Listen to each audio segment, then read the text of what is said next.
to be dropping at levels never even by 50, 60, 70, 80% in some cases. But you work so hard, and then you see them stealing $19 billion. It's like in one pocket, out the other. And I think Andrew and JD, I think they have maybe one of the most important jobs. Maybe it could be one of the most important things that we're signing because I really believe that they have an opportunity to do something so good for our country. People. Hey everybody, how y'all doing? Come on in, tap the screen, share the live, drop a comment. We'll talk about balancing budgets. You can't balance a budget when people are stealing $19 billion and nobody's ever heard of anything like it. This is so crazy. We had, I guess, in the same state, you went autism. What's going on, morning, Chris? 4 or 5 years ago, they spent $1 million, and now it's almost $400 million in just a few years. Well, autism didn't go up like that, and even the 1 million was probably a fraud. But it went from 1 million to almost 400 million in just a few years. Services. These are crooked people. They basically said baby, the fact that he is over here calling somebody crooked, and baby, this man can't even draw a straight line. You understand? Thank you for the Heart Me King Tech Services. I'm okay. We're gonna chit chat, and I wanted to listen to this address with you guys. That's what I wanted to do. I wanted to listen to the address with you guys.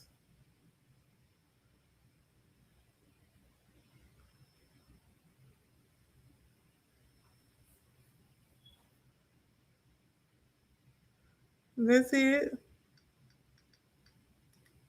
That's it, and that's all.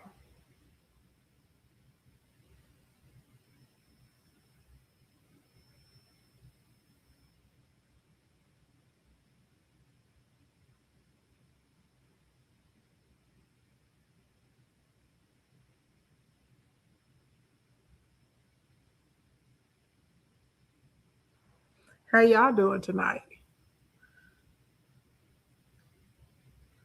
Child, let me stay focused.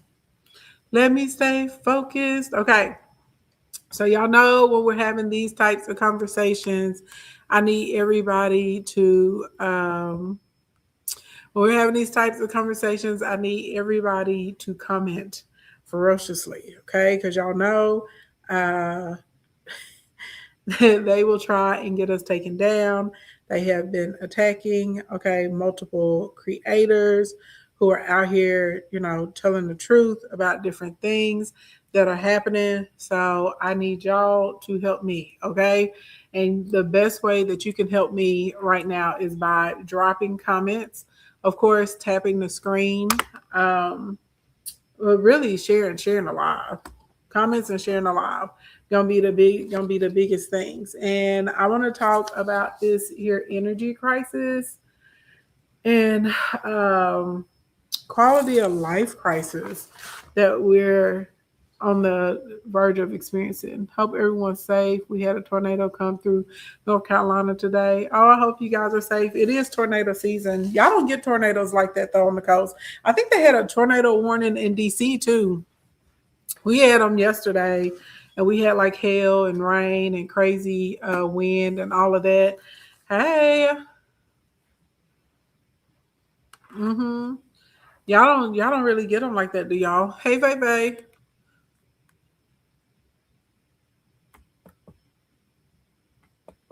Let's see. Thank you. Thank you so much, Lexi.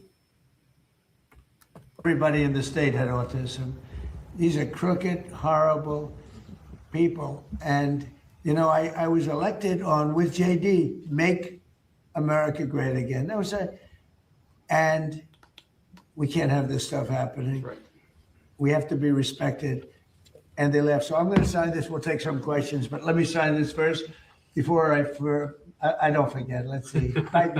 Before I decide not to, okay? Yes, sir. I don't forget not to, but maybe I'll decide not to. Baby. I would decide not to if I didn't think they could do the job. You talking I about would before decide he not don't to. forget that he don't But forget. that'll be a terrible He thing. was I think you're going to literally find numbers, the other Andrew. I think you're going day to find numbers calling that are far Maryland higher than you Levitt by the even wrong think. name. And Andrew came to us. He said, I "Sir, was like, what? he's written Like, stories sorry, get a about girl. Minnesota. We know California is many times worse, but Minnesota is terrible. They're all terrible. Those cities are terrible. New York is terrible." That's interesting because he's talking about Democratic cities right now, and he's talking about how terrible Minnesota is. And y'all keep in mind, he's sick the Ice Cube people on them over there, and they're using drones right now to hunt down citizens, which is crazy work. In absolutely, positively, 100% insane, in freaking insane. What's going on in Chicago, Illinois, with that slob of a governor is terrible. And the kind of money we're talking about You sure did. is just country changing. It's country changing money. It's having a deficit to having a really profitable country where you can lower your taxes substantially. Okay, now y'all have to keep in mind when he's talking about a profitable country, he's not talking about the actual citizens of America. He is speaking solely about himself, his rich, multi-billionaire, trillionaire friends. He's talking about the oligarchs. He is not talking about the rest of the citizens. So if you guys were paying attention the other day on Truth Social, he put out that gas was doing great. He wanted the price to go up. He did it intentionally because America is getting richer, which indeed America is not getting richer. Okay, that is not how that works. And then we open up the oil reserves, but instead of them pushing the oil out to us so that it brought down the price of a barrel of crude oil, he opened up the reserves and gave that oil to the big oil companies so they can sell.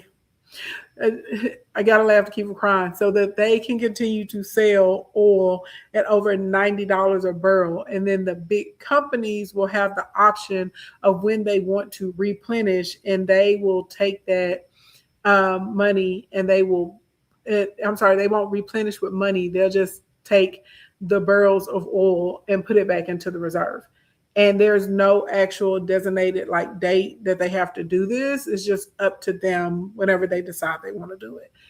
Nuts. Okay. So long story long, they thought that move was going to help drastically decrease the cost per barrel, but it didn't do anything because of the way that they did it. And typically whenever we sell oil in America, it goes into the energy fund. Okay. Biden had sold enough oil that we had $2 billion in the energy fund. And Doge and Big Orange, when they got into the administration, they wiped it out, and they opted not to put oil inside of the strategic fund. Oh, you're so welcome. We going in. We're gonna talk about the money tonight. And I think you have an opportunity. Thank you. Y'all work the comments. You two guys are the right guys. If you guys can't do it constantly tonight, y'all know y'all gotta help me protect my lives. Because anybody that's talking about this, they keep coming and getting my pages. And then we'll take some nice questions from our wonderful media. Some people can work from home, but some people don't have the option. If your employer says you have to come into the office once a week or 1 week a month or 4 weeks a time, nothing you can really do about it. Very important. I do love a chopped salad. We've been working on this very long. Thank you. Right? You like my orange hair? Thank Andrew, you. do you have a question? Yes, Mr. President. You said during your State of the Union that this type of fraud, the corruption, is the type of thing that can shred the fabric of a nation. Why do you suppose then that leaders in recent memory haven't looked at the systemic amount of fraud that's taking place? And because they're crooked. They make money. They gain power. They use it for power. Y'all notice how he's so good at projecting? I cannot believe that he's out here saying that, oh, they're crooked. Yo. What? What in the world? My word, my God, today. My, With the Somalians, they vote in a block, 100%. They make a deal with the Somalians, they all vote because they're on a gravy train.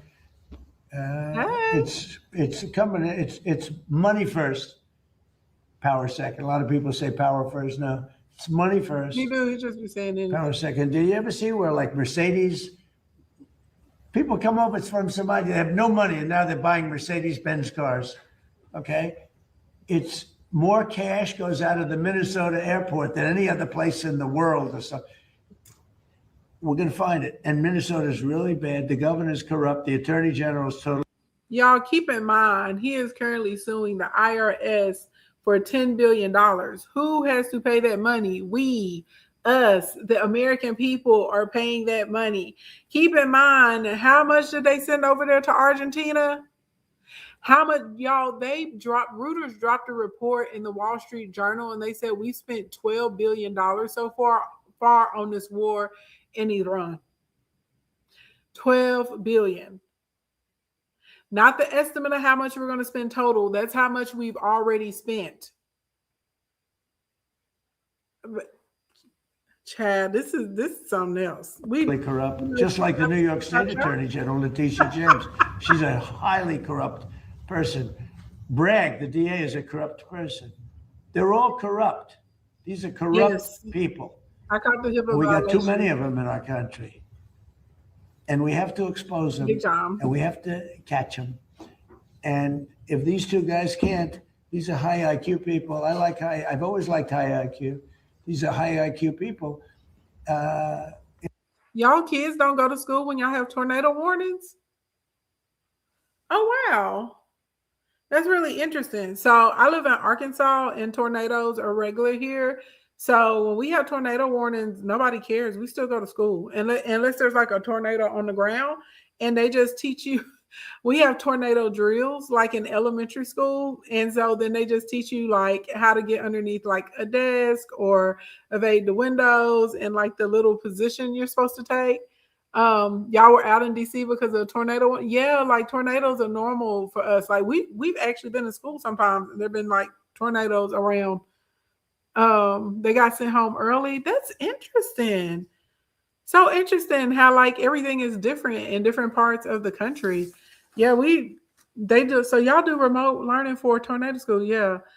You said they'll cancel school in Georgia. Yeah, like Arkansas is a part of Tornado Alley, so no, we just still go to school. You said it was supposed to be a 4 or 5 level. Like, no, y'all, I'm not joking. Like, there were times we would be in school, tornadoes would touch down, and kids would like go home and their house was blown away. And you still went to school. Unless the school buses couldn't get through. Now we have ice, they'll cancel, but you said, oh man, yeah. Yeah, it's like it's normal here. Like when it's tornado season, I have like a special pair of like boots, you know what I mean? They're like wet boots or whatever. So if you do get blown away, you sleep in like your full pajamas and your bra and stuff because you got to get up and run. You got like a little jump bag. You know, everybody has like the room they're supposed to go to, or if you're supposed to jump in the tub, if you like, you know, all outside walls and put like a mattress over you or whatever. But yeah. Yeah, you said that's crazy. Yeah.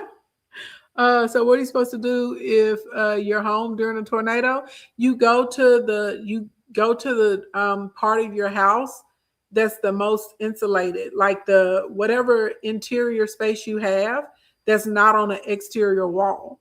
So, like for example, my bathroom or one of my closets would be the best place for me to be during a tornado here because I live off of a big hill. It looks flat and you can't tell, but like the window behind me, if you look out that window, it's literally like 20 something feet up in the air. So like the front part of my house is on the ground, but it's immediately off of a hill in the back. Like all of the houses over here are. So literally, if it was a tornado, I would hope that it wouldn't mess with the infrastructure like that. But I mean, that has happened and people's houses have just like, you know, been taken down the hill or whatever. So mine is I have a closet and I have a bathroom and they're not on exterior walls, but they're still like interior and they don't have windows. So those are the rooms you go to.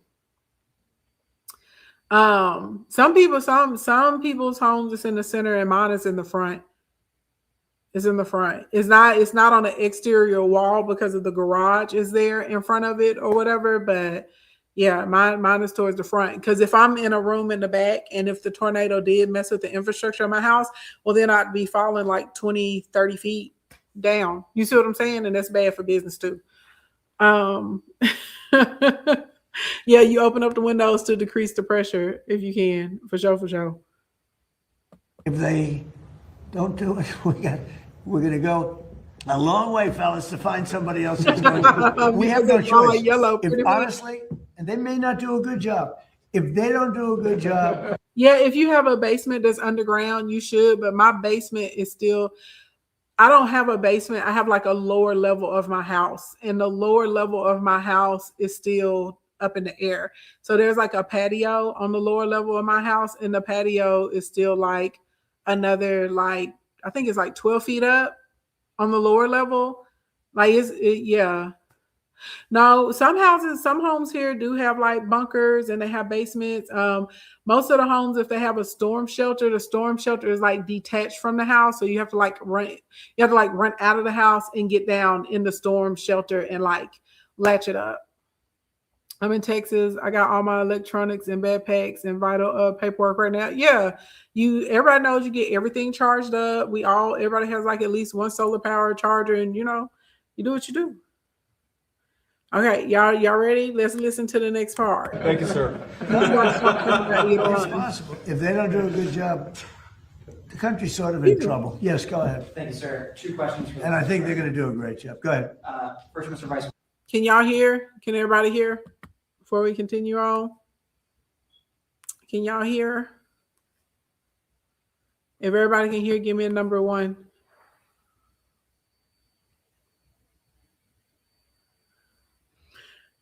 Yeah, Charles, we don't really get blizzards like that. Arkansas is pretty warm. Now, our weather is very erratic. Like I said, it was hailing here yesterday, and it started off like 70-something degrees. And then this morning, we woke up and it was 32. So our weather is very erratic, very crazy. We had wind, we had hail, we had tornado, we had thunderstorm, we had a peak of sunshine yesterday, and then today, like, it was cold. It's supposed to be this temperature, but for the past 2 weeks, it had been in the 70s. It's just crazy. The weather just does what it wants to do here.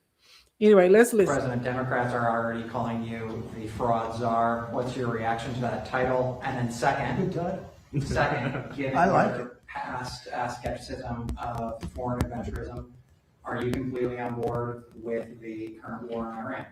So I like fraud czar. It's certainly what we're going to do. And look, we have to do it. As the president said, this is a problem that has festered in this country for far too long, and far too few people have actually wanted to do anything about it. That's what makes this administration different, is that we actually tackle the problems the American people have been confronting. So I'm very happy about it. And look, I think. Now, we're American people in here for the most part. Who in here as an American person wanted to enter into the war with Iran?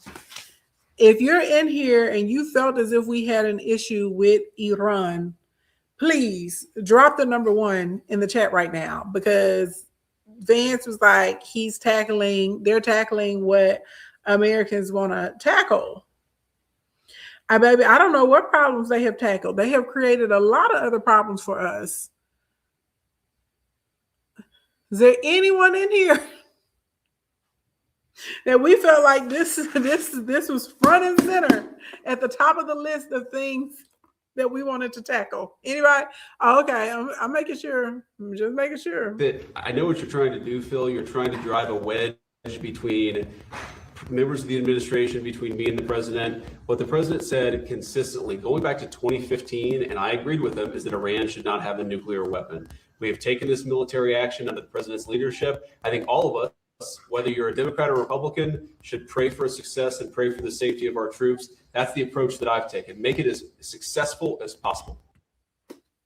Now, y'all, this is some F-ish, if I ain't never heard of some F-ish before in my life, okay? First of all, let's not forget that this is something that Big Orange started, okay? Let's be very clear on that. This is something that he started. They're talking about being successful. Also, according to Big Orange and Brown Boy, okay, Petey Weedy, they have been running around all across the media talking about how they've obliterated everything, that Iran has no more missiles, that Iran has no more weapons, that they have decimated the Iranian Navy, XYZ, Elemental P. But then literally this morning before this press conference, they have been all over the place begging for help. Okay. And they were threatening other countries, right? Like, hey, if you don't help us, this is what's going to come to you. And Big Orange literally had a whole entire fit. And he was just like, I was testing them and they failed the test and we don't need anybody and we America and we the strongest and blah, blah, blah, blah, blah.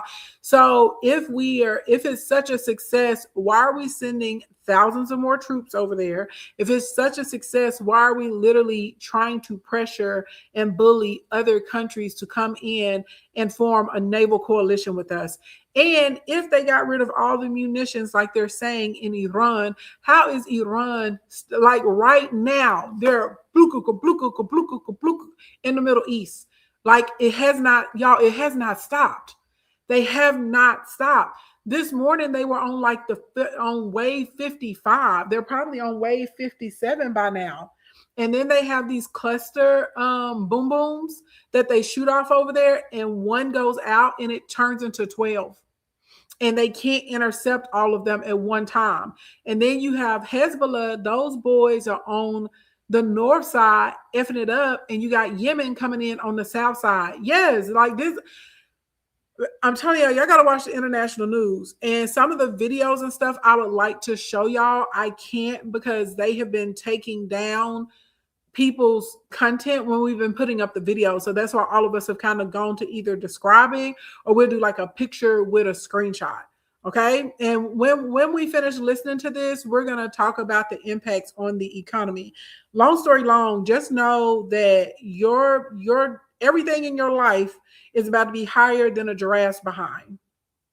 Okay, that's the first thing. Number two, if you know you need help making additional income and you want these insights, baby, when you go to my bio, there's a button that says 12-month mentorship. Use the code 3day at checkout. Don't say I don't love you. And if y'all want to know more about that, let me know and we'll talk about that once we get through with this. Because last night I sent out an email and I was expecting maybe like 15, 16 people to be interested. There were hundreds of you that showed up trying to get into Instacorn Academy. Okay, but a lot of y'all could not get approved for the third-party financing, or you didn't have the cash on hand to be able to join the program. So against my better judgment, because y'all know the people say I'm not supposed to help out people that got bad credit. So I'm supposed to just leave y'all out there, y'all figure it out on your own. Okay. So what I did is I took my program and I put it in there. So if you use code, 3day, it will take another 50% off of your payments. And the payments it was already marked down like 80%, y'all. Okay. So basically it's at cost, get in where you fit in. And if you know you got bad credit, don't try and do the flex pay. Just go do the no credit. Yep. 3day. Yep. Just like that. No space. 3day. The number 3 DAY. Kiki, I'm gonna pin it. Kiki put it in there. That's the code 3day. Oh, maybe I'm not gonna pin it. I was trying to pin you, Kiki. It won't let me pin your comment. Why did it take away my ability to pin comments? I couldn't pin comments when I was in here on live the other day either. But that's it. Code 3day. You'll see it. It'll take another 50% off. If you want to get the bigger discount and you want to get 21-day product creation for free, then you'll do the buy now, pay later, and it'll take another $500. Oh, no, you did. It's not you, Kiki. It's the system. So don't say I don't love you, but let's keep listening to this. But yeah, code 3day. And if you know you need help making money, building a business, creating a profitable page, you need help with your side hustle, you need help scaling, you need help monetizing, make it happen. And also, if you're trying to work with me in KE cohort, As of last night, I had 2 spots available, but somebody did take one of those spots earlier today. And so if you're trying to get into KE cohort, you need to email my customer support. Say, I want to work with Ashley in KE cohort, and we will try and schedule your call today or Wednesday to see if you're a good fit. It is first come, first serve. But when that other spot is gone, I'm not taking anyone else in because y'all know I work. I'm really involved with those clients. And so I can't take on multiple clients in KE cohort like that. Okay. So you're trying to jump in, but let's keep going so we can talk about it. So there's no hesitation, given your past statements with the current operation? What do you mean there's no? If y'all are just getting in, the press is asking Big Orange and and Vance, I was gonna call them something else. Vance Pants. Okay. They're asking them about Iran, okay, and us entering into the war. That's what they're asking them about right now. Big Orange and Vance Pants, they did like a 3-hour press conference in the White House today. So that's what we're listening to right now.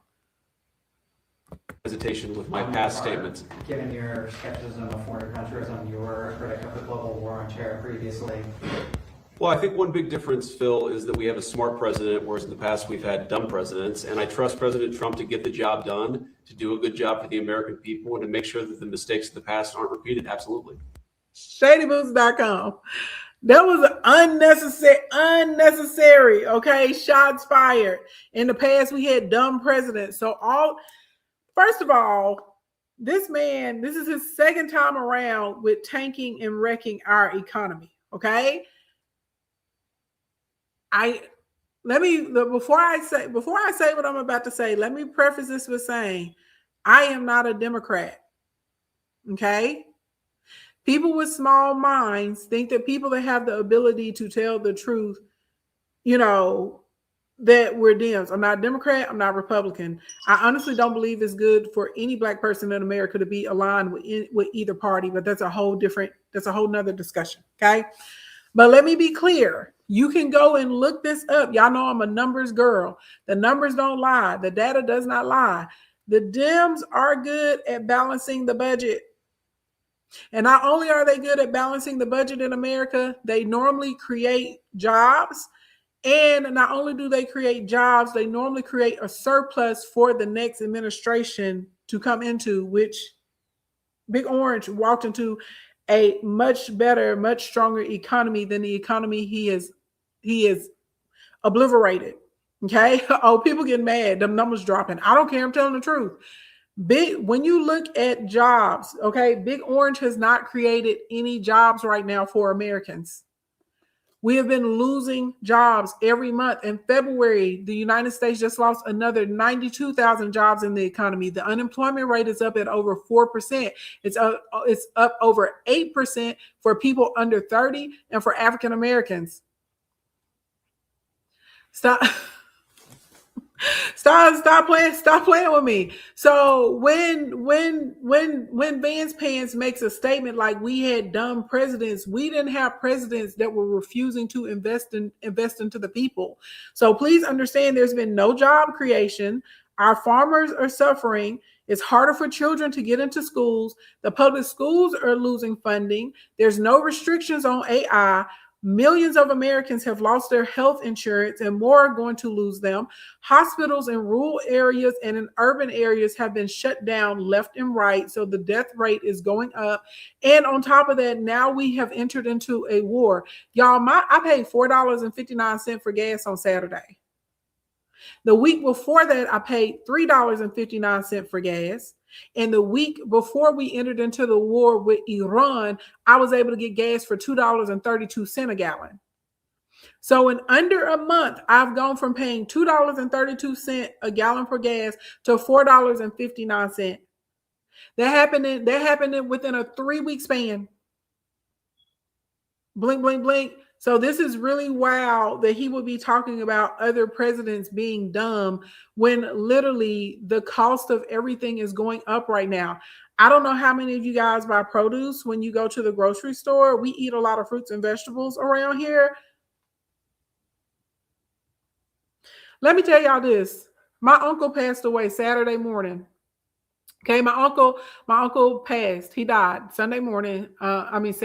He passed away. Okay, so we're country, and in the country, when people pass away, you go and you get food and stuff to take it to the immediate family's house. So I was like, let me go and get the first round of food to take over to my auntie's house, and for my cousins and stuff. I go down to the Kroger, okay, to get some sodas, to go get some pops, okay. Coca-Cola. Y'all, a 12-pack of pop was $16.99. I'm sorry, $15.99. $15.99 for a 12-pack of soda. I got a big family.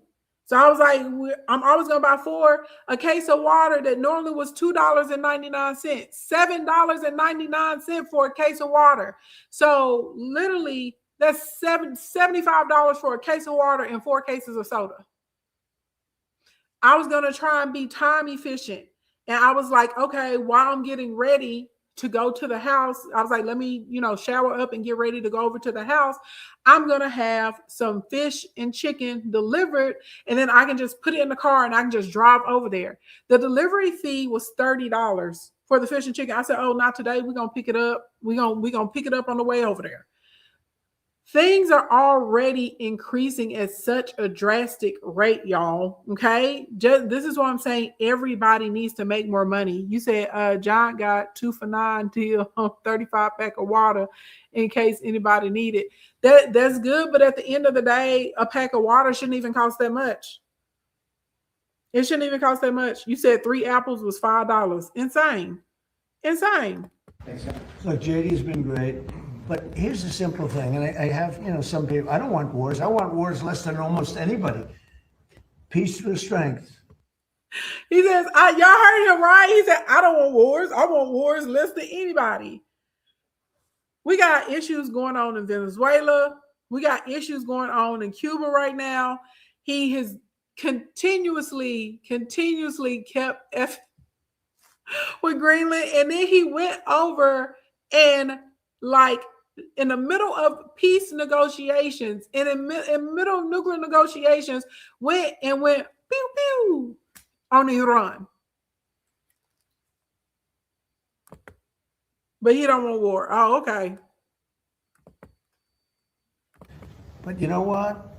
I've watched Iran for a long time. I called them out 20 years ago when I was a civilian that liked watching the world. And if violence. Yeah, I'm going to find this clip from this interview from him. He's talking about 20 years ago when he called him out when he was a civilian. And he was talking about how he feels like Nancy Pelosi should have gone harder after Bush because he got us in the war with Iraq. You can't make this stuff up. You can't make it up. Vicious people, the leadership, violent, vicious people. They killed 32,000 protesters over the last 3 weeks. They put out a memo 2 days ago saying, if you protest, we will shoot you and kill you in the streets. And somebody said, oh, there's not that many protests. Well, first of all, now, wasn't there a police officer that got behind the podium last year and told protesters here in America that they will, and you too? Didn't that happen?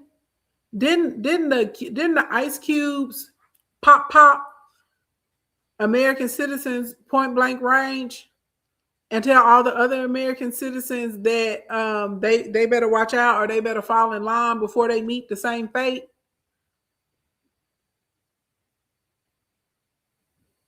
Oh, okay. This is what I'm talking about when we talk about the propaganda and we talk about the lies, and you have to be able to clearly stay informed and understand what is going on and see the things that these people are telling you and the things that they are saying. Well, thank you, babe. No, this is not a green screen. Y'all asked me, is this a green screen? No, it's not a green screen, babe. I'm just in my living room today. the bombs going off all over the place, but even if there weren't, who's going to do that? Who's going to do it? They don't have any guns, and the other ones have latest in line machine gun, right? And every form of gun you can have. They shoot them right through the middle of the head. They're violent people. If they had a nuclear weapon, they would use it. And sometimes I'll have some of the people that, feel very. Now, class, who knows the answer to this? Who is the only country who's ever dropped a nuke on another country?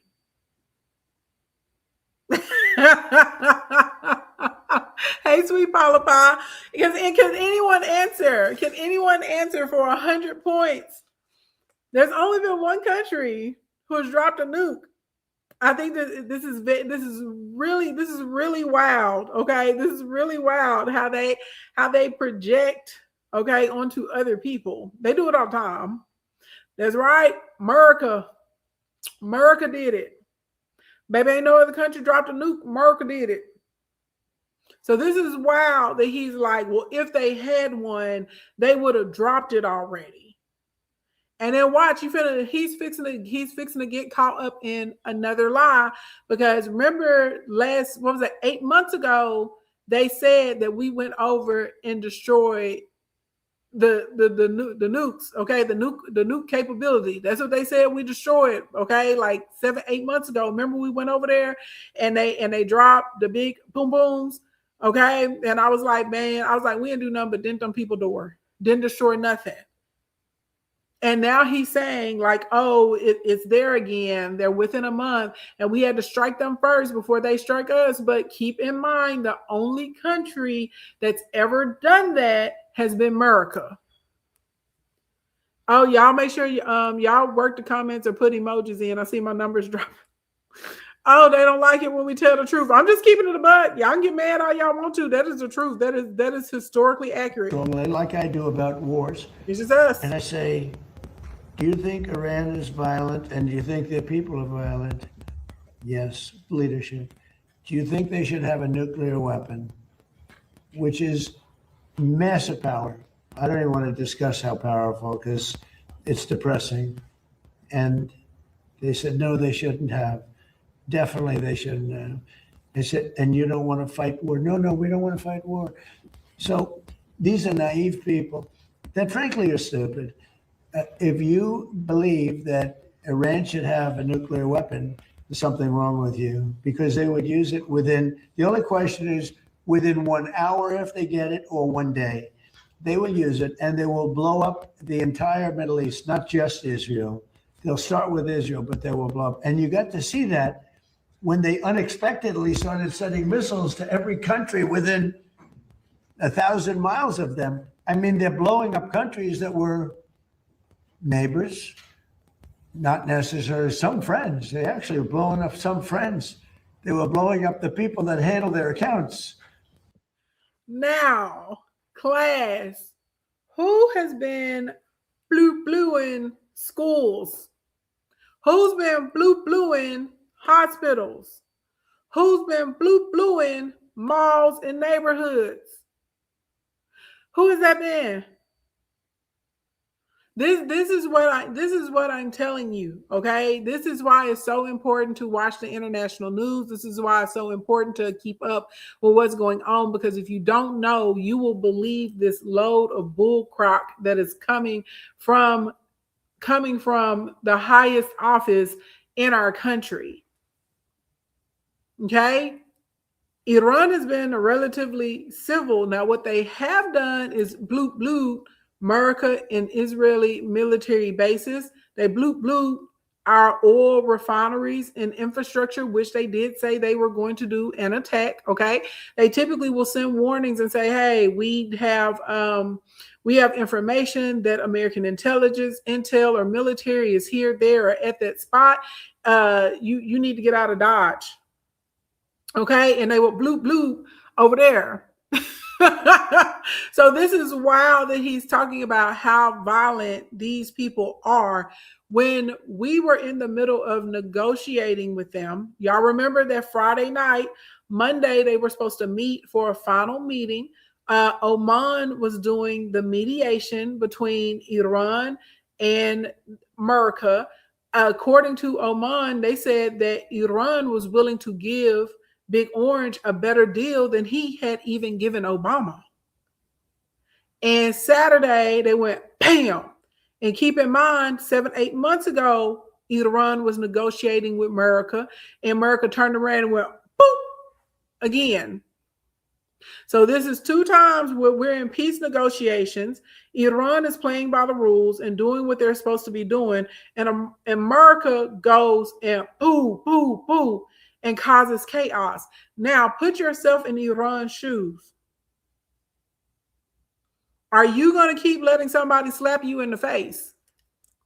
Are you going to keep trying to be peaceful and kind and negotiate and civil and act with diplomacy towards someone, and you come to an agreement and say that you guys are supposed to be on peaceful terms, and they keep pakaka you?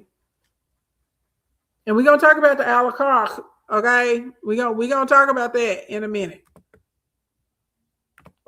They're sending thousands of missiles into countries that didn't expect to be in the war because they wanted to take over the Middle East.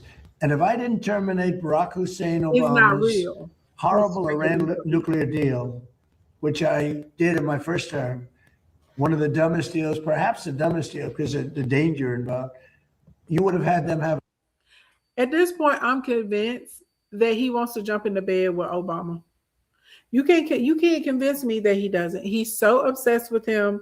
He's obsessed with the way the man walks, the way the man talks, with what he wears, with the deals, the negotiations. And here he is right now talking about, well, I tore up the deal. Y'all understand, we had peace with the Middle East before he came and did this. Also, we had worked out a really nice deal with China and with Taiwan, which that has all gone to smithereens at this point in time now as well. He is obsessed. He is obsessed with him. A nuclear weapon 3 years ago, maybe 4 years ago, they would have used it, blown up the Middle East, and they would have then come after us. And if these gorgeous B-2 bombers, give me that bomber, Andrews. Let me just hug that little sucker. Give me that bomber over there. Thank you. You knew immediately which one. This looks small, but in person it's very big. Because it's the only plane capable of carrying a 200,000-pound bomb. So I don't know how they do it, because it's very sleek and nice, but it carries a lot of weapons. And Side note, in case you guys didn't know, you can watch the bombers when they're leaving the United States and where they're going. And I was looking earlier, and they definitely are headed over towards the Middle East. If we are dominating the way that they claim in Iran, why would we need to be using these long-range bombers?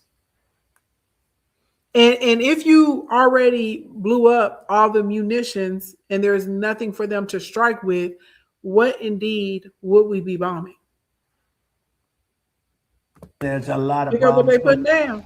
Had I not sent this incredible machine times numerous others to hit Iran at midnight with no moon, dead dark, every single bomb was dropped right down the chute that it was supposed to hit. How they do it, who knows? Nobody else can figure it. No other country can do it.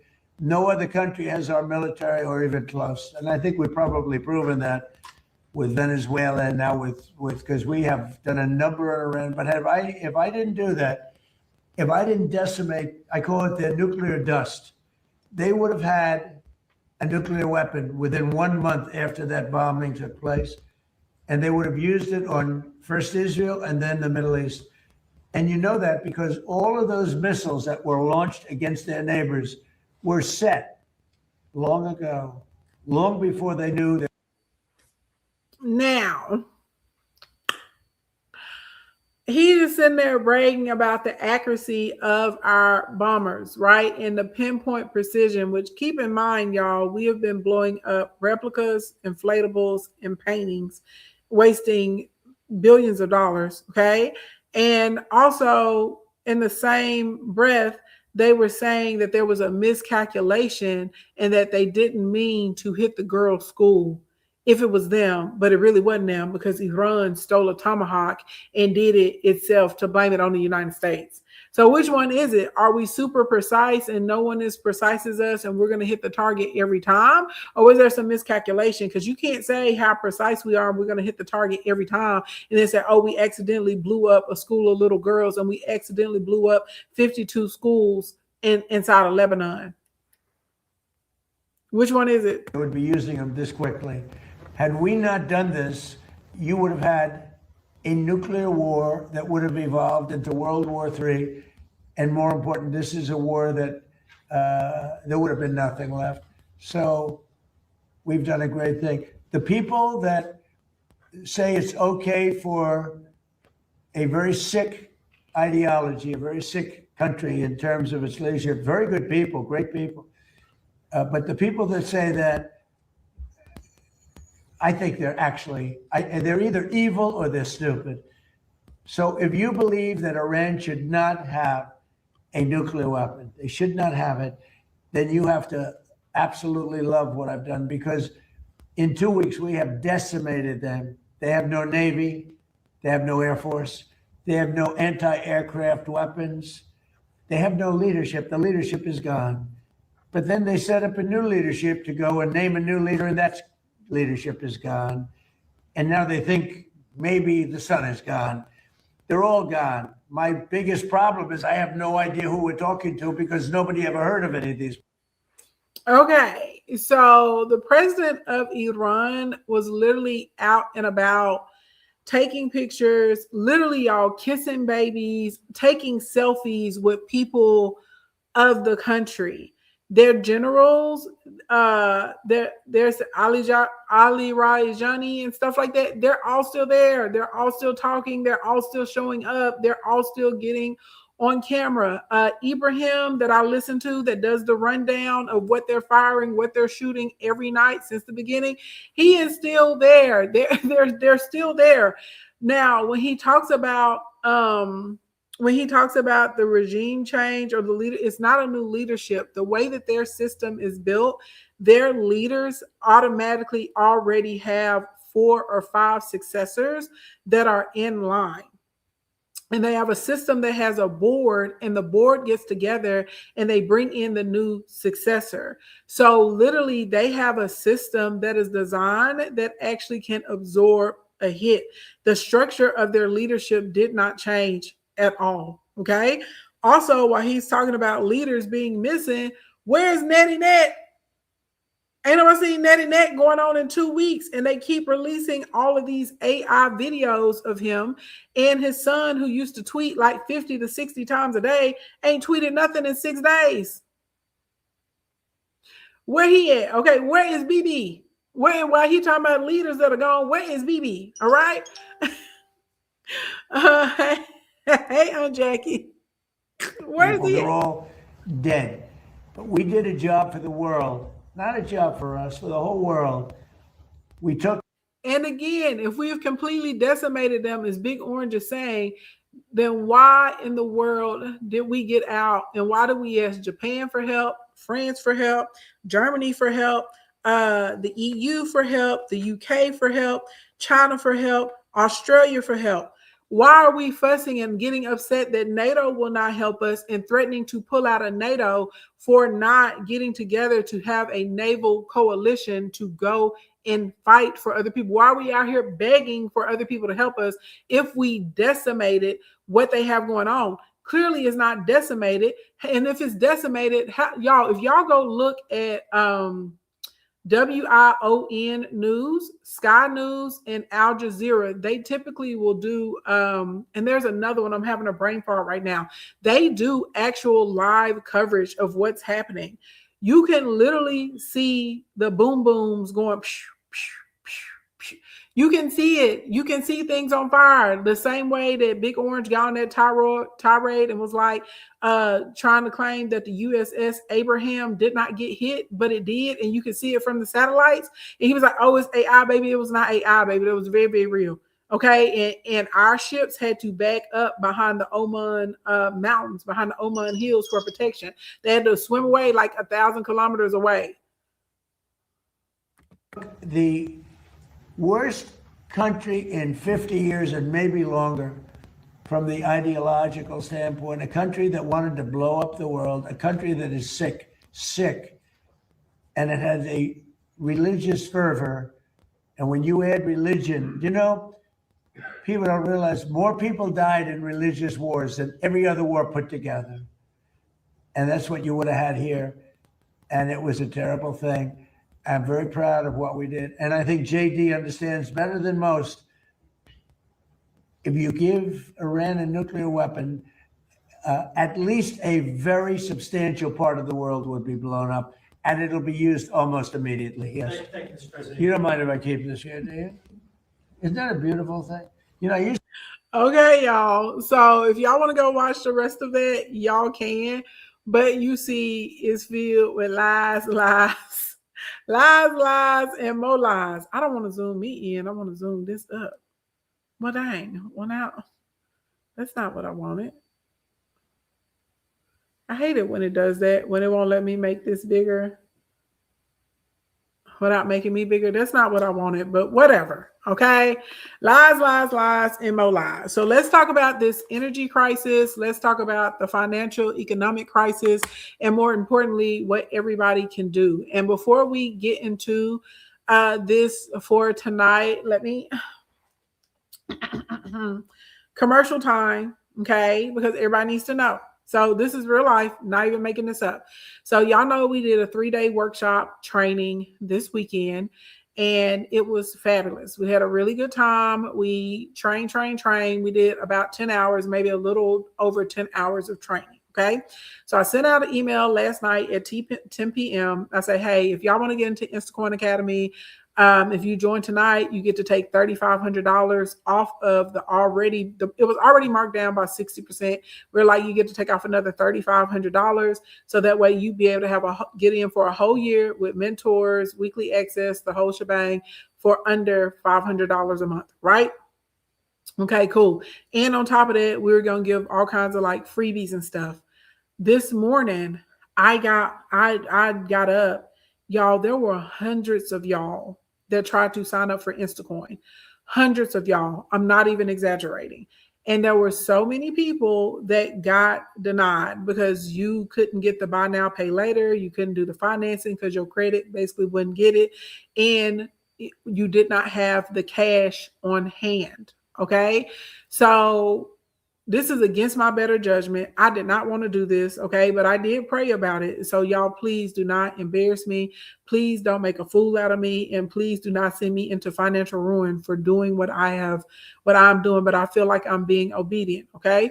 So normally, if you're doing a monthly fee, you pay $5,000 a month to be in Instacoin. When we put it on the sale, it was down to $997. So what I did is I created a code. It's called 3-Day. Okay, the number 3, DAY, no space, 3-Day, all together. If you use that code, what it will do is it will take 50% off. So it will get your enrollment down to $498. Okay. And if you come in tonight, what we will do is we will upgrade you. Instead of you just having Instacoin for 12 weeks, you'll have it for 12 months.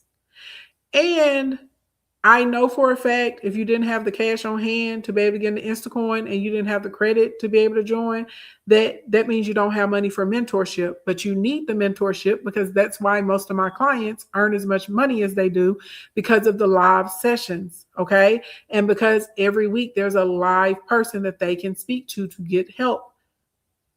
So we help you with content, we help you with business, we help you with brand deals, we help you with sponsorships, we help you with money, we help you with credit, we help you with all the things that you need to be able to make additional income. We help you with UGC deals, we help you monetize Facebook, TikTok, Instagram, and YouTube. Okay. We do all of that. All of that. That is what we help you do. Okay. Blink, blink, blink. So if you want to join, and especially if you know your credit is bad or your credit is non-existent, when you go look at my bio, there's going to be a button that says 12-month mentorship. Tap it and you enter in the code 3-Day, and that's what will get it down to $498. That's how you'll be able to get 12 months of mentorship for free. So, because most of y'all don't have the $1,000 a month to pay. And then that's what will also get you, instead of 12 months, instead of 12 weeks, you get extended to 12 months. Okay. And you'll get your discount.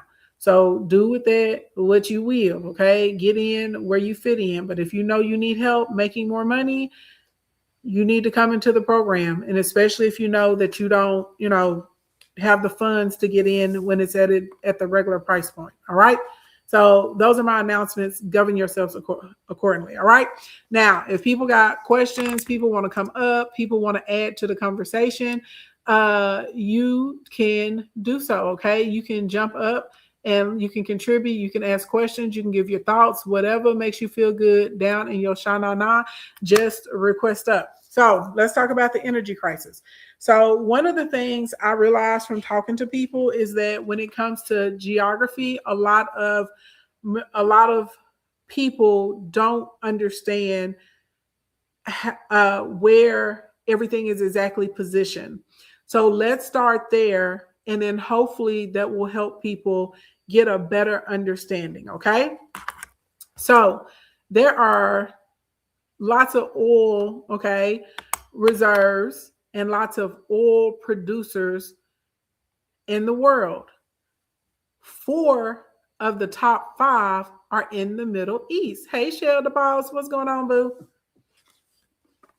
Hey, so I watched the press conference in real time when it aired earlier today. The comments were crazy. Yes. The fact that he admitted 8 times today that he rigged the election. Yes. The whole HIPAA violation, all of that was crazy. I have been following the war since it started. I also have paid attention to the creators that were like, hey, we're not seeing this, so y'all need to follow the news outlets from over there to stay on top of it. So I follow all of them. The war is worse than what we're being told, and it sucks. It sucks. And I also have stopped listening to all mainstream radio and just been listening to talk radio. And last week, a question was asked, could we, as in the States, be attacked? And that's been our biggest delusion, is that we can never be touched. But we can. But we can. They even released a list of where we can be attacked. I'm in Texas. I am in the Dallas-Fort Worth Metroplex situation.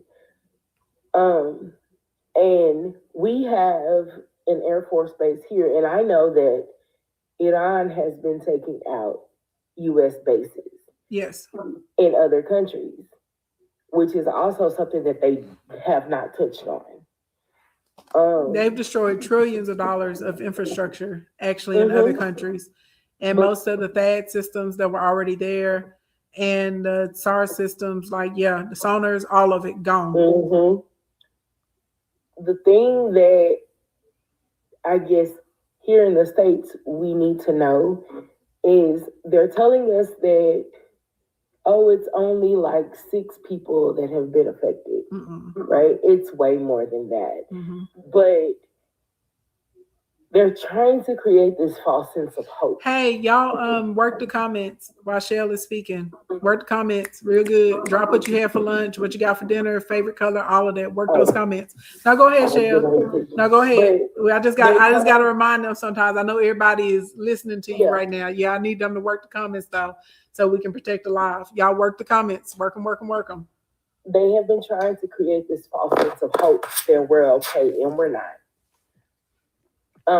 There was an attack in Austin. There have been multiple attacks in other cities that they're trying to just be like, hey, it wasn't that big a deal, but we know what it is. And I know right now in Houston, which is one of the places listed for an attack, we have the rodeo going on, which I don't know if people been seeing that. It's been crazy down there, but we have the rodeo going on, and that is one of the places that they have been like eyeing to attack. So my point is this: while we are being vigilant and paying attention to what that man is saying, also be mindful that he's not telling you everything, and they don't want you to know everything, because ultimately there are moving parts in the background. And even with the files, because that's what the whole war is really about, even though we don't want to say that, that's still a very active thing. Mm-hmm. Because on top of that, we have these babies that are coming down here that are pregnant right now, and they're coming to Texas for reasons that we don't even understand. Yeah, so one of the things that I don't think a lot of Americans realize is that internationally, they refer to our current administration as the epi regime.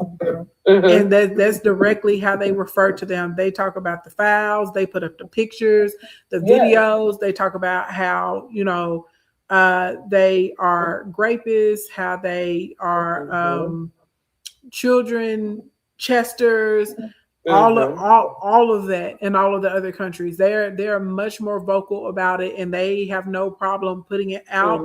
They call out the different members of our Congress with the different schemes that they're involved in, all of it, everything, y'all.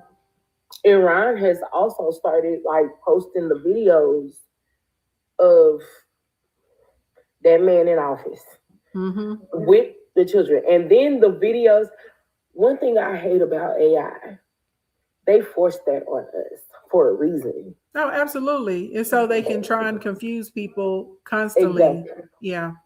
Because it's now, don't believe what your eyes are seeing. Because I'm sorry, you can't. I've seen deep fakes, and I know that even with a deep fake, you're going to get something wrong. Yeah. That man is still alive, and that woman is free. And they've been seen in the wild. But everybody's going to pass it off as a deep fake or AI or something like that. Oh no, those videos that I saw where people were catching them driving their drop top in Florida, that definitely was not AI. not at all. I can tell the difference between AI. That was not AI. Right? Yeah, that wasn't AI. That was not AI. And then he's been spotted here. He's been spotted in Texas too. Really? Keep talking. I can hear you. I'm getting a charger. He's been spotted in Texas. She has too, because the last place they transferred her supposedly was Texas. But yeah, they've both been spotted here. And I've seen videos from that. And it's like, yeah, you can say that that's not, you can try to say that that's AI, but it's not. To get his age right and the way that he would look older. No, what was AI was BB in that coffee shop that they that they just released the other day.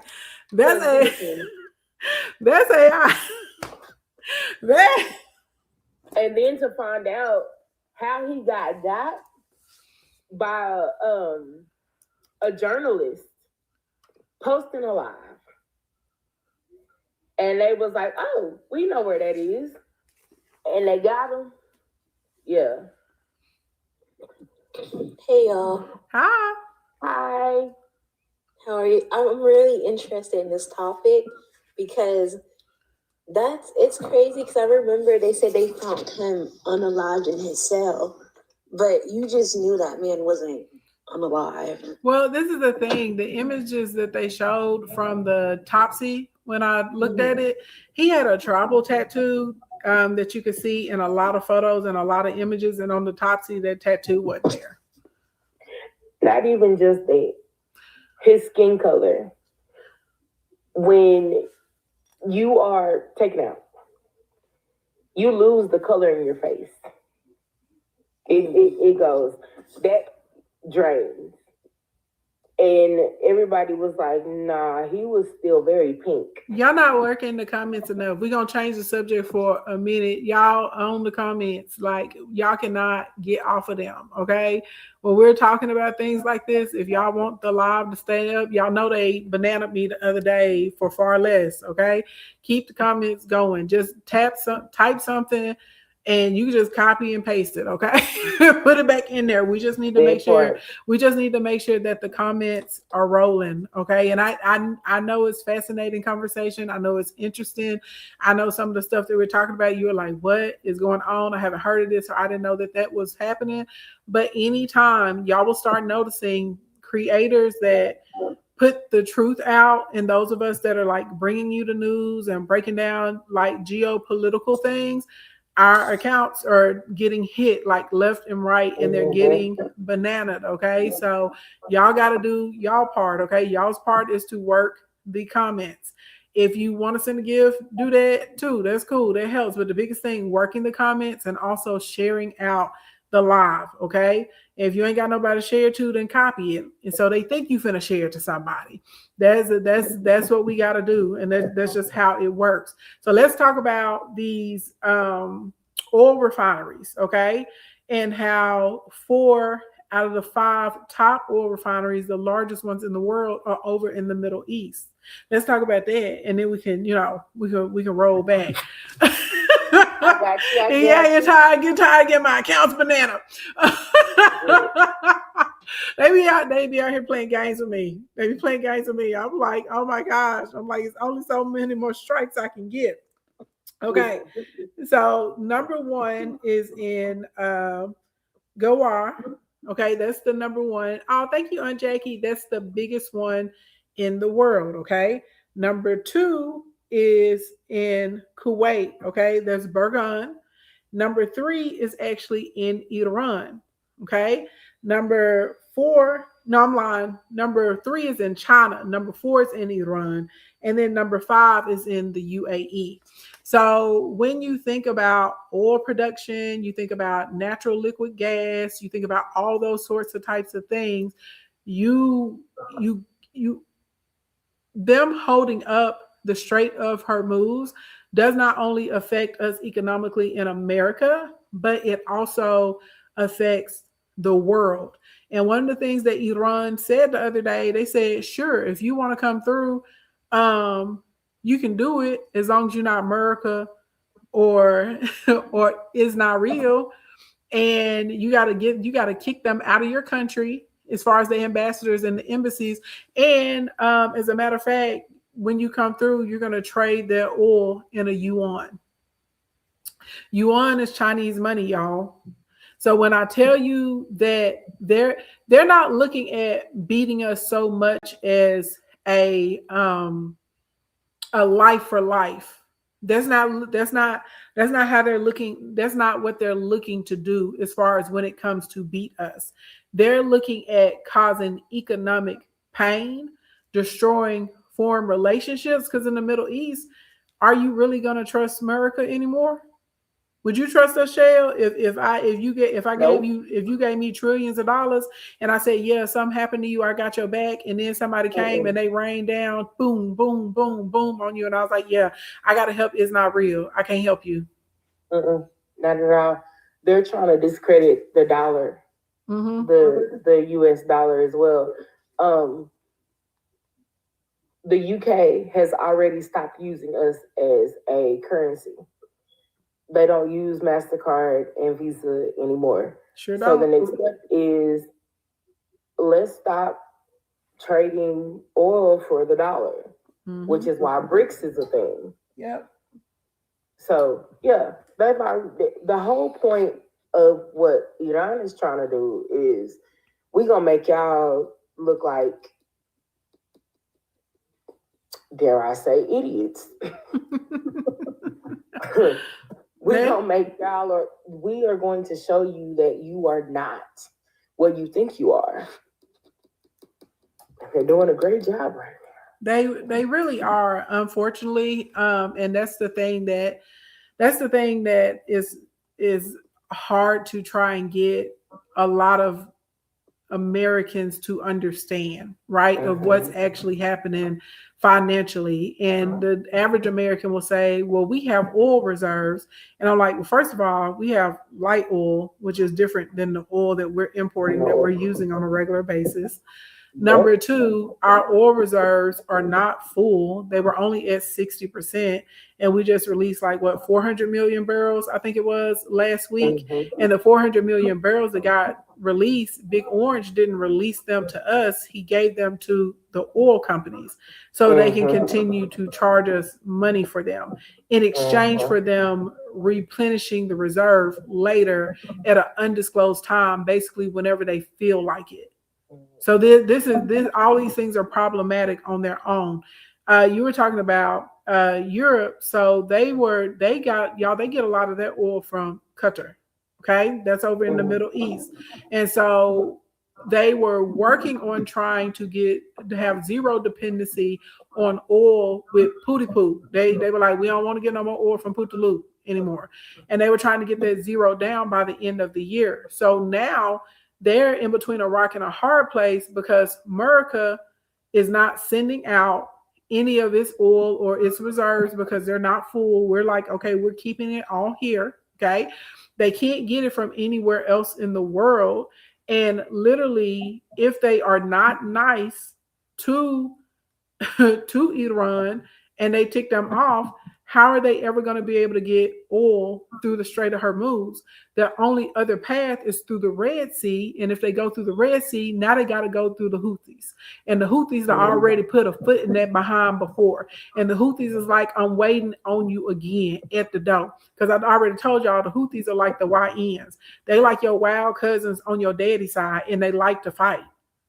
So at this point, the EU is like, well, crap. You see what I'm saying? Big Orange has put us in a very bad position. And then down in Australia, they only got 2 weeks of oil left in their reserves. Yeah. Their food prices are already skyrocketing there. And they were saying that they're running into a problem. So their farmers need gas, right? The farmers, a lot of cities in Australia are running out of gas because of what's going on in between America is not real and Iran right now. And so now the price of food is skyrocketing there. And they're also really afraid that they're not going to have enough crop to be able to feed the country because the farmers aren't able to get enough gas to run their farms. Mm-hmm. Not to mention, fertilizer also goes through the Strait of Hormuz. Methanol goes through the strait. That's it, using a bunch of our medications. I think 34% of the world's supply or something crazy like that goes through that particular strait. Grain goes through there as well.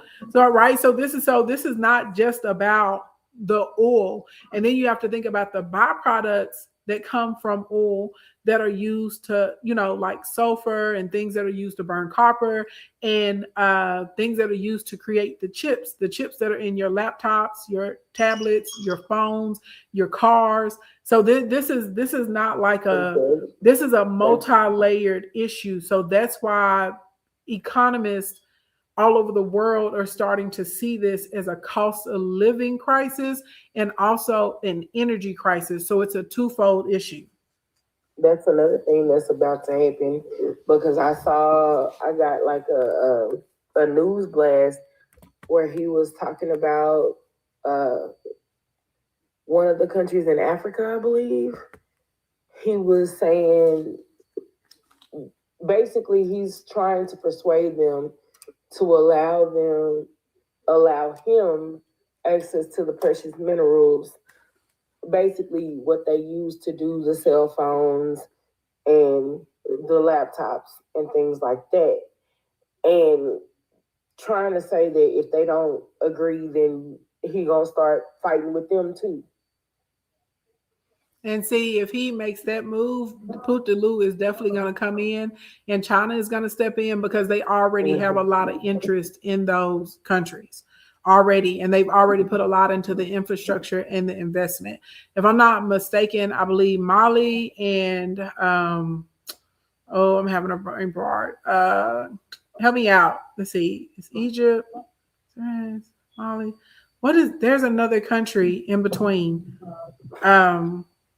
I can't think of It's it. right across the world. Hold on, let me pull up a map of Africa, and I'm gonna tell you so y'all know for sure. But they have the biggest. That's where the gold reserves are for Saudi, and so they're gonna have a huge problem, a humongous problem on their hands if they don't get this fixed up. And I think that was where he was talking about. Yeah. Because in Burkina, let's see, Ibrahim and Putin have quite a pleasant relationship right now. But I get it. And France tried to put a hit on him like 42 times or something like that, and they failed.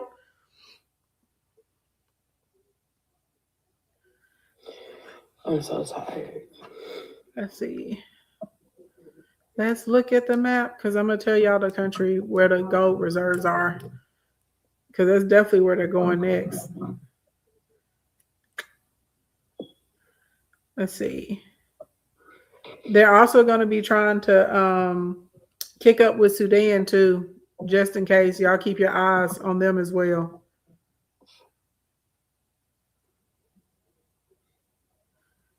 While we're looking for this, also, I'm so happy for Michael B. Jordan. Okay. As somebody that is aspiring to get an Oscar herself, so happy. Okay, you better come through. Actress. Not actress. I want one for hair and makeup. Oh, okay. Okay. Let's see. Okay, y'all. So let's see if I can do this so y'all can see. Can y'all see that? Yeah. Okay. So y'all know I can only hold it up here for so long, or they're gonna be like they're gonna get me for content or whatever. Yeah. As if phone, but so I'm gonna put it down for a second. I'm gonna put it back up.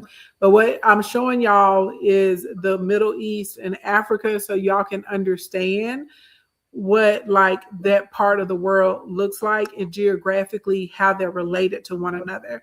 Because again, in America, we're too often very insulated and not actually going to look and see what's happening in other places of the world. And unfortunately, a lot of Americans don't understand global supply chain and that we really are one economy. Because I don't know why Americans think that. I mean, I do know why, but I don't know why. Okay. So when y'all are looking at this portion over here, this is a piece of the continent of Africa. And when you get to this side, this is the Middle East. So this yellow country right here, this is Iran right here. Okay. And then I know that this looks like one, when you look at Saudi, because it's so big, but it's not like so the Emirates take up a large portion, but like the 7 Emirates together make the UAE. And I don't know why people like struggle with that, but it's kind of like whenever you think about the United States of America, how we have a bunch of really big states, they have Emirates. Okay. So when you see Saudi taking up that giant piece, understand, okay, like then you got Oman, that's his own country. Those are the negotiators and the mediators. So they normally negotiate and mediate all the deals between anything happening in the Middle East, America, the UK, all of that. That's how they were able to bring that country up. And then this is Yemen down here. This is where the Houthis, okay, that's where they from. Let's see if I can make the Red Sea bigger so y'all can see it. So you got the Red Sea that's right here in between, okay, Saudi and then Africa. So this is Sudan right there. See all this in here? That's the Red Sea that's running through there. And then the Strait of Hormuz is over on this side. So let me blow that up for y'all so y'all can see that. Oh, it's getting kind of blurry. Let me see if I can find another map that's let me zoom in closer between Iran and Saudi Arabia. I think the other country in Africa you might have been speaking of was Nigeria. About the oil. Not with oil and the resources for sure. And when you get into the earth minerals, yes. Mm-hmm. How you Basically, doing today? just the Sahel. I'm well, thank you. How about yourself? I'm doing okay. Looking fabulous as always. Well, thank you. You're so kind. You're so kind. Yeah. I got on my little hot girl here today. But I notice a lot of people, in America, we just geographically, a lot of Americans would struggle on trying to identify where the 50 states go in America. I hate that we're so dumb. Lord Jesus. we're so dumb. And arrogant with it. And arrogant, right? Dumb and arrogant. I be like, Lord Jesus. Lord, just be loud and wrong. Okay, every goddamn day, and just believe anything that somebody say that's silly. They be like, it's true. I heard it on TikTok, and I'll be like, oh God. That's why I said they have windmills for brains. Just wind, just blowing between your ears. And tumbleweeds. Yeah. Yeah. Oh my gosh. You said you lost some wisdom. What's that proverb? They said wisdom is chasing you, but you were faster. That's good. Yes. It wouldn't be so funny if it wasn't so true. The wisdom is chasing you, but you are faster, my friend. I said, God dang. Boy, that tickled me the first time I heard that. Oh And my if you God. say something like that to people like that, they would not get it. They would take it as a compliment. Okay. I have actually told it to some people, and they were like, "Thank you." No. Don't say thank you, friend. I was like, okay. Okay, y'all. So I was trying to find a map that would show up a little clearer on the screen, but I think this is good enough so people can get the idea. So let's see. This right here is Iran. Y'all see that? And then this inside of here is where we get into the Strait of Hormuz. Okay. And Iran is on the north side of the strait. So I need y'all to understand, like, I don't know who started this, but somebody thinks it's like a gate. It's not a gate. It's not like a gate that they get to clink and lock up and keep people out of the strait. What they're doing to keep ships from coming through the strait is they're blue in them. Okay. Pew, pew, pew. Okay. They're not playing any games. And all they have to do is do that every day or every other day. So right now they told the ships, they said, turn your engines off and come through here if you think you bad. Okay. Then Big Orange is over here mad because he told everybody, well, they put mines inside of the shipping lanes in the strait. And the Strait of Hormuz, y'all, is like 100 miles long too. It's not like the size of your living room or your house or something. Okay, it's 100 miles. So literally now other countries are saying, well, we're seeing what Iran is raining down on people, and we don't want no smoke. And keep in mind, y'all, Iran has some of the best hackers in the world. I don't know why people in America think that these people are stupid. They're not dumb, y'all. They invented math. They literally invented algebra and geometry. They are smart. Okay, these are highly intelligent people. They literally have some of the best hackers in the world. So what they've been doing is hacking into different systems. And when they hacked Stryker, what was that, Friday that they hacked Stryker? They just did that as a warning blow to let you know we can get you if we want to. Yeah. I'm just waiting on them to go on and knock out these student loans and And the but look, if they can take they can knock out my mortgages too. I won't be mad. that part, because I could definitely use that knocked off my credit. I want to go back to school to finish. Like, come on. I'll pay this time. Just go knock that out. Okay. And then y'all, this is Turkey that's up here. Because a lot of people have been wondering about Turkey, and y'all know you hear about them, once a week. This is Turkey. So this is how close they are. So they're in the region, okay? And then let me see if I can zoom in close enough to show the people Israel. Go ahead. So Ashley, quick question. I'm sitting here. Yeah, hello everybody. How you doing? Hello. And I pulled the map up, and I'm learning. Okay, and the way I'm gonna know is to learn, right? Mm-hmm. And so I pulled up the map that you have up there with Egypt, Saudi Arabia, Sudan, Iran, and Turkey, and Syria, right? Mm-hmm. So the Strait of Hormuz. Let me overlap that again. That would be considered okay.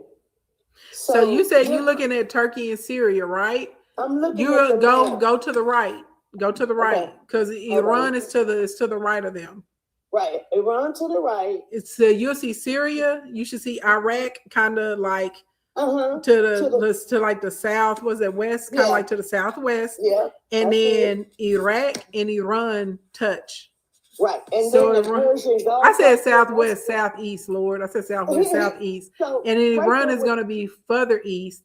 And so if Right. you go down the Strait of Hormuz, you'll see Iran on the north side of it, and the south side is going to be Saudi Arabia. I got you. What kind of? Well, it's not the south side. It's across from Iran. Then you'll see Oman, kind of down like at the tip. Iran will be on one side, and Oman will be on the other side. You see that? And then it's Yemen. And then you'll see the UAE. They're going to be like they're going to be touching Saudi Arabia and Oman at the same time. They're at the tip. They're like smaller. You see that? Yeah. So the strait is like what they're calling right here the Gulf of Oman and the Persian Gulf. It's in between. The Persian Gulf is like at the mouth before you get into the strait. Okay, I got you. You see, it's kind of like a little crater, like kind of like a little point that goes in there. That's where we start getting into the strait. Okay, it's right there, like by Kuwait. It's coming down through Baghdad and Kuwait. Is that what I'm looking at? Do you see? No, you up too high. Come. Okay. Well, go down. Okay. When you go down, you're gonna see the water is gonna do this, and then it'll go up like a little V, and then it'll go out inside of there. And then if you gotta find another map, but if you zoom in, that's where you'll see Iran has little islands that it owns. Mm-hmm. Okay. I see it. Now you got to go all the way over to the other side of Saudi, and that's where you'll see Karg Island. That's the island that they bombed. Well, y'all give me some fruits or something that they blew. Okay, that's the island. That's the island that they blew on Friday night after the stock market closed. Okay. That's where 90% of Iran's oil flows through Karg. Okay. Okay. That and 3% of the world's oil flows through there too. Now, this is what the streets are saying. The streets are saying that Big Orange and Petey Weedy are getting together our troops to do, an invasion on that island and to occupy it. Iran said this is a red line, and now we really finna F up some stuff in these streets. And then the streets are also saying that Iran is basically playing chess, and they were anticipating America bluing Karg. So they had actually already moved all of the oil and the liquid natural gas. That's what the streets are saying. So the streets are saying basically America will waste a bunch of resources bombing and occupying it, because really there's nothing there because they already moved it. The way that this summer they came and thought that they was going to blue the nuclear program, but Iran had already moved it. Okay. Iran basically sitting like this, like, what's up? we waiting, we at the door. What y'all trying to do? We here. They like, they right on schedule. Okay. Iran is literally baiting us, and Big Orange is falling for it. Gotcha. He don't know what he's doing. He doesn't. Y'all gotta keep this in mind. Really doesn't. It took 18 months to plan the logistics for the war in Iraq before we went there. These dudes that sat up and had a couple of beers and was like, yeah, it seems like a good idea. Let's go bomb Iran. Like, he has his inner circle of 5. He's not listening to any of the intelligence intel, and it's been coming out in reports that he was told how a lot of these things were going to unfold. He just didn't listen because he thought that we were so strong and that Iran was going to be afraid of us. He didn't realize Iran was like, we already knew our day was coming, so we had to prepare. So this is why they're working, again, a win for them. They're not looking for, I'm trying to wipe out more people than you. Okay. They're not looking to necessarily say, I'm going to come over here and take America, and now it's a part of my territory and you all are Iranian now. That's not what they're trying to do. They are looking at plummeting the dollar and destroying our economy and causing great economic pain and chaos. Okay. So in the 70s, there was an oil shortage in America. Okay. This oil shortage was 6 months. This is in 1970, y'all. It took us 10 years as a country to recover from a 6-month oil shortage. So imagine what will happen if Iran is able to succeed in running up the cost of gas per barrel to $200 per barrel. You will literally be paying $10 to $15 per gallon at the pump. I'm not even exaggerating. And that's if you can get gas in your city. Mm-hmm. Also, y'all have to think about. I was alive at that time. Were you? I remember being in lines as a kid. Oh, yeah. Yeah, in Bangladesh, they've already started putting the military out at the pumps to keep people from hoarding gas. China has, and this is something else, y'all, that is agitating me about America, because they don't want us to know the truth. Like Shell was saying, it's really bad. When you watch the international news, you can really see what's going on. Other countries have already started preparing to be able to ration or to slow down the consumption of the oil and the natural gas there. And we're sitting here just like life is normal, and it's not. So yeah, go ahead. No, go ahead. I'm gonna jump in, girl, because that's it's 11:11. Make a wish, y'all. God is great. Listen. Look, this is my wish. 11:11. Y'all click the link in the bio and join the 12-month mentorship. Coming to Instacoin. Okay, use that code 3 days.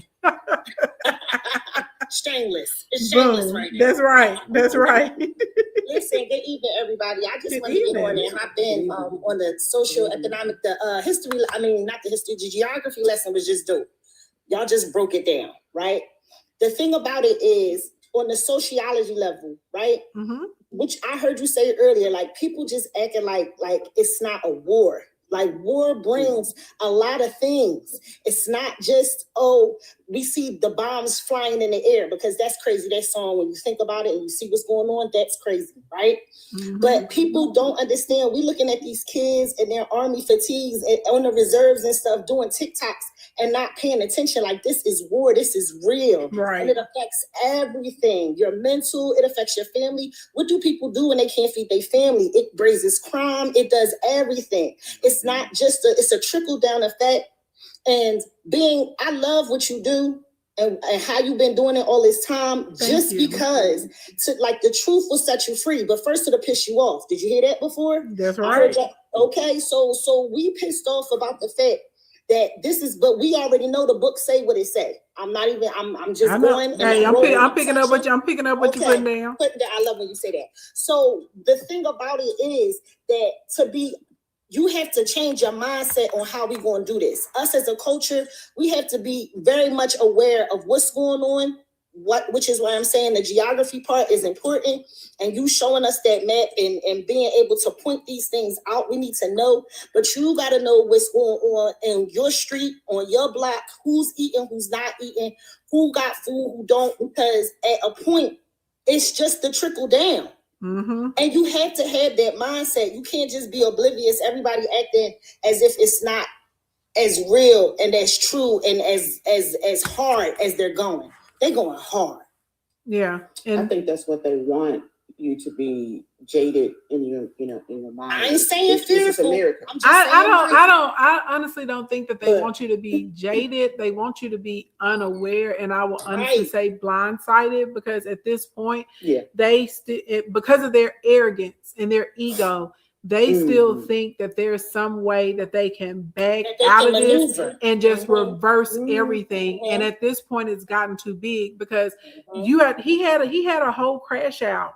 He literally, y'all gotta find, he was like, we don't need nobody else. We America, we the biggest, we the baddest, and we did all this for these other countries, and they telling us no, and we put more money in NATO than any other group, and if y'all don't do something, yada yada yada, because Australia said, I don't want no smoke. Remember, I told y'all Australia has 2 weeks of gas left in their reserves. Who they gonna get gas from?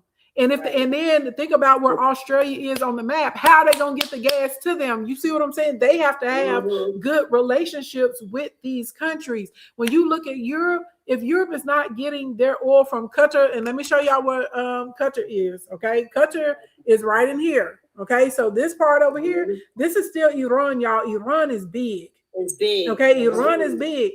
This is Qatar. Y'all see that in there? Y'all see that little piece right there? That's Qatar. So Qatar is the second largest out in the whole world. Okay, with producing oil and gas. That they got the second largest, okay, depository. So literally, Europe has been buying gas from them, because y'all got to remember, America and Europe put all these sanctions on Russia years after years after years after years after year after year after year after year after year. Okay, Big Orange last week went and took the sanctions off of Putin. Putin cleared $250 billion in less than 7 days, because everybody is lining up to buy oil from him, because you can't get oil from the Middle East right now. Side note, we just need a vocabulary list of all the things. We just need. I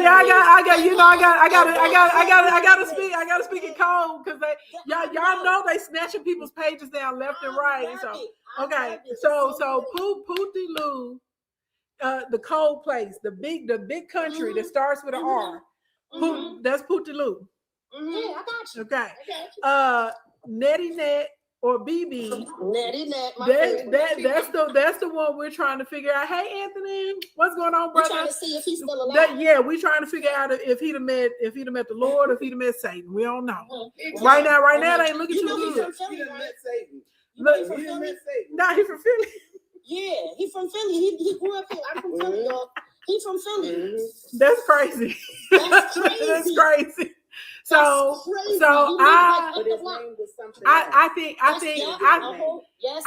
I think either he's out of here or he's severely injured. You think he injured? He's out of here, or Like when I say severely injured, I'm talking about like maybe in a coma or something. Like it's severe. But this is the thing. His ego is way too big, in the way that man moves. There's no way he would go in hiding for this long. And even when he was flying around on that jet 40-45 hours a day, he was still popping out. Not 45 hours a day, Edge. He went 45 hours a day, baby. He was on the jet, okay? Okay? It's different time zones. 44 hours, baby. He was out there. Because you got to remember, all of the Nordic countries still considers him a criminal. And so they let everybody know again last week. They said if he comes into our airspace or if he touches foot on our land, we will arrest him. He has a warrant out for him in like 119 countries. So there's not a lot of countries that will take him in. Yes. It was going to Greece for a minute. But Greece said no. Yeah, they said you can't come. He had a spot and he messed that up. Okay. Yeah, Greece said you can't come. But Iran went and they started hitting that base in Cyprus. And then listen, this is where it get gooder. Everybody thought it was Iran, but it was really Is Not Real had planted a false flag. And Is Not Real said, hey, we ain't no chumps. If I'm gonna hit you, I'm gonna tell you, I'm not gonna sneak you. I'm gonna let you know I'm coming straight to you. Okay. They said the call was coming from inside the house. You better check what's going on over there. So then Britain and Austria, and there was another country, they did their own independent investigation. And then when they looked at the missiles and stuff, they saw that it indeed was not Iran, that it was Is Not Real. So that's when Cyprus was like, don't bring your ass over here. Okay, yes. Okay, so BB netting that. It's a bad movie. It's just like a really bad like relationship. It is. You know what I'm saying? Like, it's so toxic. Definitely narcissistic abuse. Like, blink twice if you need help. Okay. So then that's when America went to Spain and said, hey, you got an Air Force base over there, and we need to be able to use, because do y'all know where Spain is on the map in correlation to these other countries? Okay. So you said, hold on, I got you. Okay. Spain is kind of like up above them, but it's close. You can like fly over. I'll show you. I got you. Hold on. So that's why the States was trying to get Spain to let them use their airspace in their base. But Iran came in and said, hey, do it if you want to, because we finna show up at your doorstep too. Okay. And over the weekend, Spain watched Iran go nuts out here on Bahrain. They watched them go nuts in Kuwait, and Qatar, and Saudi, and Doha. They was not playing, okay? They said, you know what? America, you full of drama. We don't want that mess at our house. And they said, as a matter of fact, America, you got some planes over here. You need to come and get your shit right now, because we don't want these boys at our house, okay? And that was that. So the America got mad. Yeah, so America got mad. It was like, we not doing no more trading with Spain. We putting tariffs on them. We not accepting anything from them, but they can't do that because of NATO. You see what I'm saying? And because of the deal that they got with the EU, they can't do it. So basically, he got up here and had a hissy fit for no reason. But Spain said we don't. They said we don't fool with you. They was like, look. And then Spain went to Iran on their own and said, look, we not trying to get in this mess. We not gonna let America in our airspace. Just leave our stuff alone. They called them like, Ashley, pick up the phone. They said, baby. They said we not in here. Okay. Yo, I be cracking up, yo. You one of my favorites. I ain't fronting. Thank you. Cracking up. Pick up the phone. I gotta tell you something. Didn't India do something a little sneaky? Baby, let me tell you, India was all over the place crying this morning. I had forgot to make a post about it, baby. I was too tickled. They was crying big tears. Oh my God, what we gonna do? We ain't got no liquid natural gas, and Iran said we can't go through the strait. Now Iran has been letting China go through the strait, y'all. Even though all this been going on the whole time, China has been able to come and get their gas. Okay, now. I knew something was up. BB and Big Orange, they called, okay? They was like, and they called Modi. Modi is the president of India, right? Mm-hmm. They was like, hey, Modi, I know you've been wanting to be one of our friends for a long time, and we got a new opening in the friend group. So you come over here and be one of the cool kids if you want to be. And Modi was like, oh, it's my shot. It's my chance. Here I come. Y'all. Oh my God. Okay. So Modi runs up over there, okay, and he's like, yes, we're standing with It's Not Real in America. And Iran was like, oh yeah? They're like, don't you got some ships floating over here? Boom, boom, boom, boom, boom. Right, because you got folks over here and you up there trying to be homie. They were like, don't you got some ships over here? Oh, okay. No. Them your homies? Then what's up? Knuckle up. Everybody run up, get done up. So now in the Strait of Hormuz, Iran went out there and told all the ships, said, turn your motherfucking engines off. Turn them off. Turn them off. Ain't nobody coming through here. And then like 20 ships had tried them. This was at the top of last week. And they said, oh, you think I'm playing? Click, clap. No. That's crazy. Dang, that's what happened. And then they sunk that ship from Thailand, and Thailand was like, we didn't know what was going on. We were just trying to get home. They were like, you know now. Don't come back over here unless I say it's okay. So foolishness. Damn. So that, baby, that's what had happened. It had happened just like that. It happened Which really just not like gonna that. be good for them because they're in bricks. Why would you do that? You in bricks. There you go. Thailand said we didn't even know what was going on. That's how it had happened. That's how it had happened like that. Okay, y'all. So this green country right here, this is Iran, and then this orange one is Spain. So where they finna send the troops to? So Don't choke, man. Come on. the streets are saying, hold on, let me pull up the little island so y'all can see it. Because it belongs to Iran. Hold on, y'all. So Hold on. ridiculous. Take your time, girl. She got too much information. You know, If only this was not real. I'm telling you, if it's not real. Real.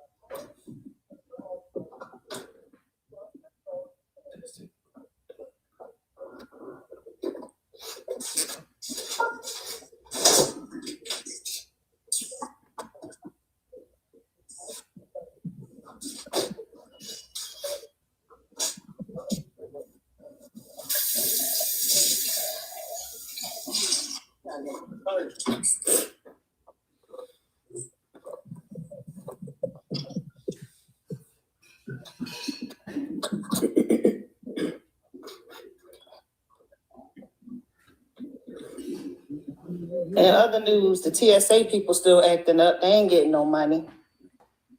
And in other news, something that people didn't want to hear about was this upcoming tax season when I tried to tell people what was really going to happen because it was in the big, beautiful bill. Tell them. Now they're going through verification and their refunds are being held up. Verification like what? What they want to verify? That is you. That is you, baby. Of course. They holding them up even after they've accepted their return.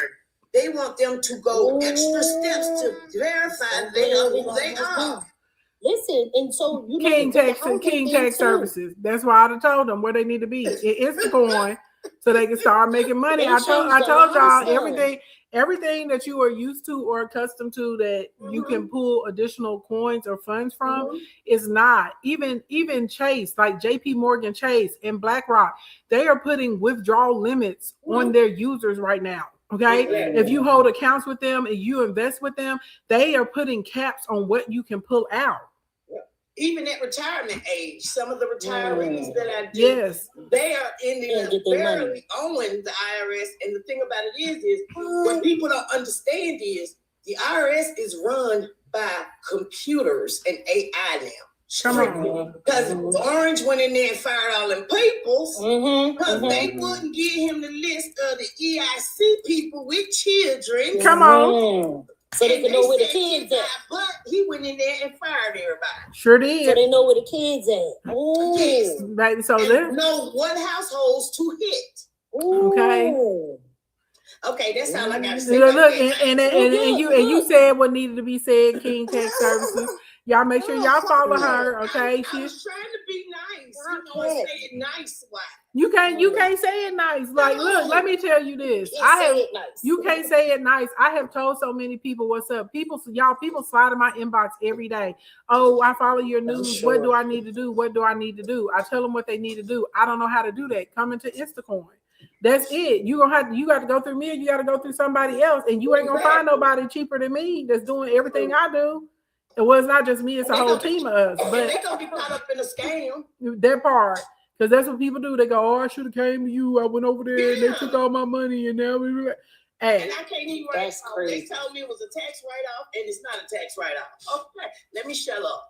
Okay, go ahead. I don't think so. Okay, so I went, and while I was getting my water, okay, Yes, so I could be hydrated. Mm-hmm. Okay, I went and I pulled up because I wanted y'all to see where Hawk Island is. Okay, Yes. so Iran owns this, but I want y'all to notice what's around it. You'll see Bahrain. Okay, you see Qatar. You see the UAE. These are all places where we have bases at. Well, had bases because Iran to tore them up. They done blew them up. Iran to tore them up. You understand what I'm saying? Mm-hmm. But right here, when you were asking about the troops, they're sending the troops into our supposed to be neutral territories with the Gulf states that are supposed to be our allies. But I don't know. But I don't know how many of them are going to hang in there because this is the thing. Excuse me. If when Iran first started wrecking their rafts and America would have stepped in and protected them, it probably would be a different story. But from what I understand, the UAE has spent $1 billion of its own money trying to intercept missiles. Okay. And whenever they called America for help, America was like, we over here is not real. Okay. Also, you have to understand that these countries have put trillions of dollars into the United States, and they are all sitting around saying, well, maybe we need to pull that money out of the United States because we have let them have bases here, right? We let them utilize our airspace. We have negotiated with them. We're trading in the petrodollar, which is assisting them. We're putting trillions of dollars into their economy. And when we needed help, the deal is supposed to be, if we do this, they're supposed to protect us so that we're able to say that our Gulf states are safe. Y'all got to remember, 90% of the people that are over there in the UAE, they're expats that live there. They make so much money off of tourism and gold on top of oil. And part of the reason they've always been able to make so much money, it was, y'all know their whole marketing thing is it's safe. We're the safest place in the world to be. Now you're not the safest place in the world to be. So people that had vacations or trips scheduled to go there, do you really think that they're still going there? Who really going to Doha or to Dubai right now on vacation? Now, no, it was a girl in Houston that got stuck in Dubai. They wasn't trying to let her come back. Girl, it's tens of thousands. It's tens of thousands of Americans that were over there. And okay, so normally the State Department, if we're about to enter into like war or conflict or something, that's who negotiates and they pull the U.S. citizens out so they can get back to America, right? Remember with Doge and all of that, they fired everybody in the State Department. So as far as the system or the protocols that were put in, that should have been in place in the past to be able to get those people out, they weren't there because they fired all of them. They're gone. They're gone. They fired all of them. So then you had all of these citizens stuck. And the only thing they put out with the embassy was like basically try and catch a commercial flight home. But Iran had already started bombing all of the airports by the end. So the people that I saw, this was initially, y'all saw where Turkey was on the map, right? So they were able to get visas and they had to drive into Turkey.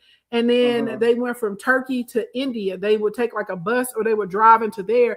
And the ones that were getting back, that's how they were getting back here to America that I was watching. Wow. And some of them never made it to Turkey. Yeah, some of them never made it to Turkey. They sure did. Some of them got to Turkey just in the nick of time, and some of them never got there. Because at the Now- time, it was taking in between 48 and 72 hours to get your visa to Turkey. You had to still go through, because you still got to go through all the processes. It's not like, oh, it's an emergency, we trying to get you home, y'all can just go ahead. You still got to go, fill out papers, do interviews and all those types of things when you overseas, just so you can get back to where you need to be. Because our rules is our rules, Right. right? That's what you're saying. You had a, Yes. and you had a lot of missionaries over there that they were literally crying that they were able to get home. Mhm. And so, hey, AI Glam Tech, what's going on? Hey, Onika. So this is the other thing. Gloria Stock, you said, is making you mad. It should make people mad, but this is the thing. Most Americans don't even realize how many American people were stuck over there when Big Orange and them started this. Yeah, no, I remember you saying it. Like everybody was like literally running across. You showed them running over the hills and stuff. I'm like, good Lord. Yeah. Like, cause you can't even wrap your head around it. But see, people been living in these countries for all this long time. They didn't build families and different things like that. Like, you gotta remember when it's time to go home, you gotta have a plan. Right. Like, you know what I mean? Like, it's a lot. It's crazy. There's a movie called Elysium, just to speak to what you guys were saying about it being all robots now. In the movie Elysium, that when he went through what he went through and he went to go see his social worker, it was a machine he was talking to.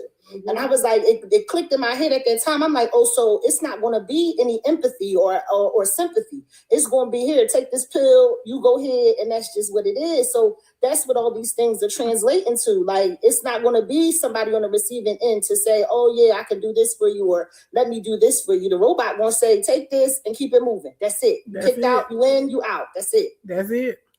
That's it. And then while we're talking about this, here's another map so y'all can get, this one is gray. I couldn't find a color one, but can y'all see It's Not Real? Well, up put there your at the nail top? on it. Let's see if I can put my nail on it and not Yeah, block put your everything. nail on it. I'm gonna try and do it from this way. Let's see.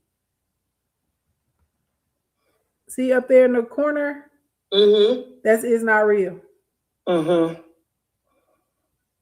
Okay. And then you go across the way, and that's Iran.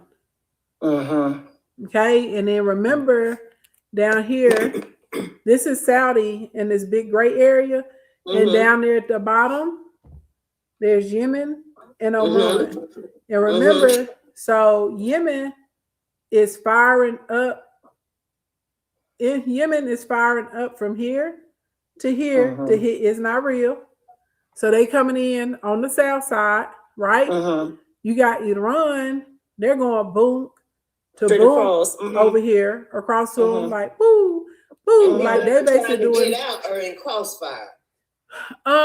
It's not really crossfire, but okay, like pretty much anybody that Iran wants to touch that's a Gulf state, all this is Iran. Boom, boom, boom, boom. Right, like that's all the U.S. bases. Boom, boom, boom, boom. Okay, and then you got Lebanon. Okay, which is when people talk about Hezbollah, that's Lebanon. Lebanon is coming in on the north side of Israel.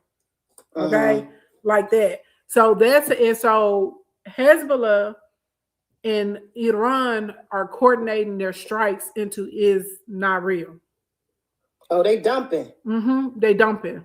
Okay. Because Is Not Real has been harassing the people of Lebanon, and y'all know everything with Palestine and Gaza and all that stuff. So they like finally like what's up? Yes. And then when I say the Houthis, baby, they've been ruthless out there in the Red Sea. That's what the pirates. They pirates the pirates, right? Yes, they the pirates. So that's why I said they like to fight. They literally wake up, y'all, and they like to fight. They like, what's up? Take a look in the mirror and say that's up.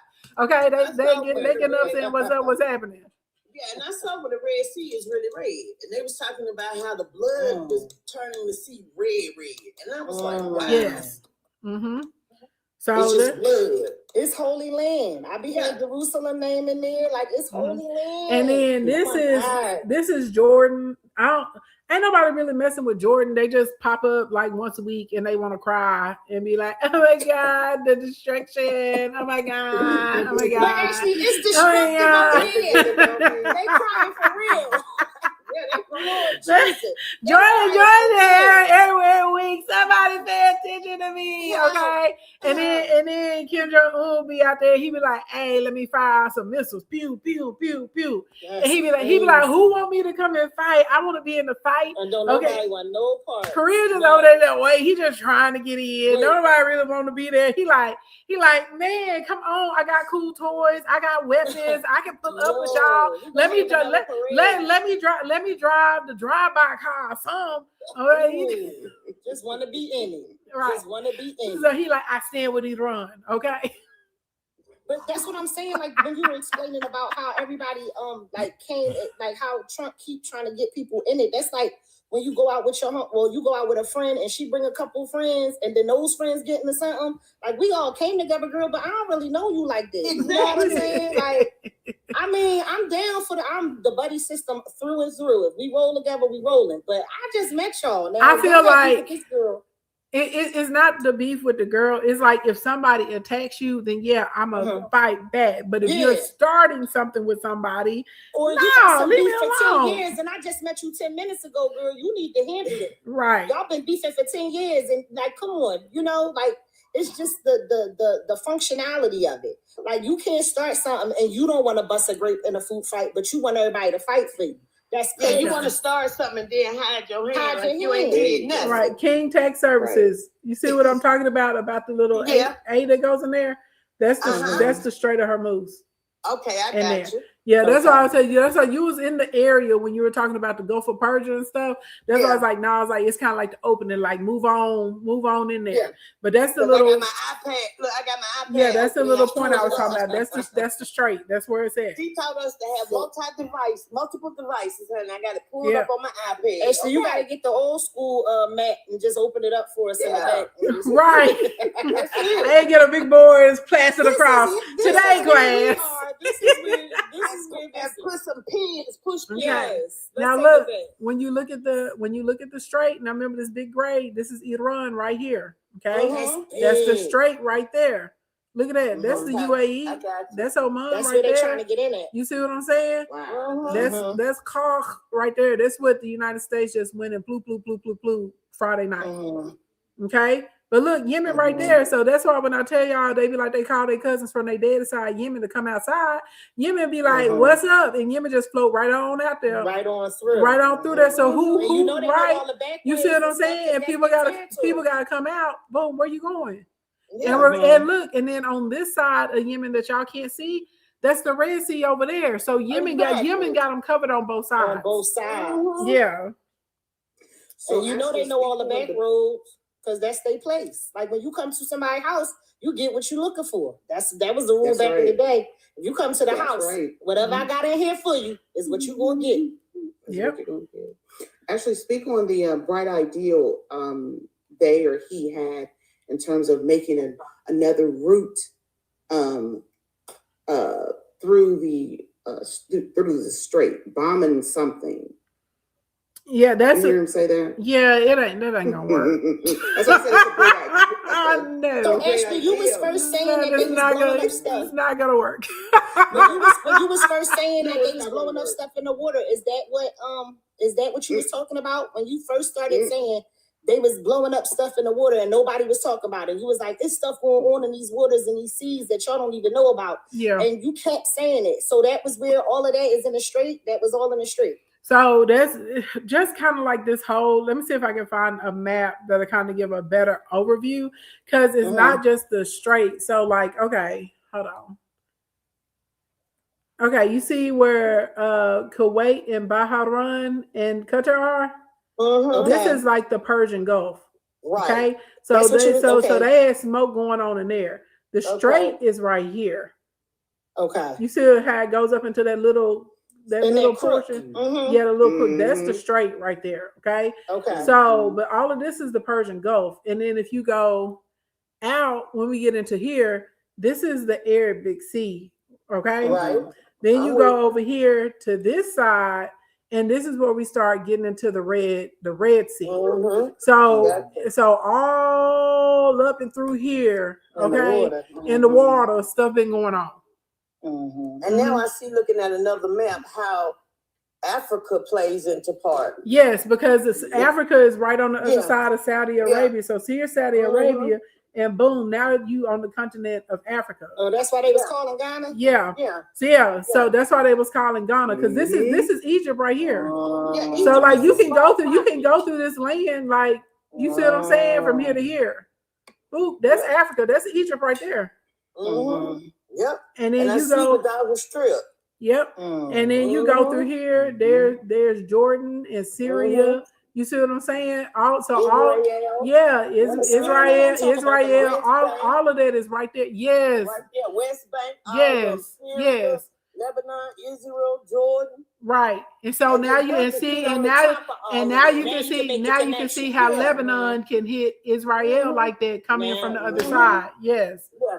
They right across the street. That's why I was like, that's why we need the map. The map gonna help all of it make sense. So then you It definitely do. I'm gonna swear I know what I'm talking about tomorrow.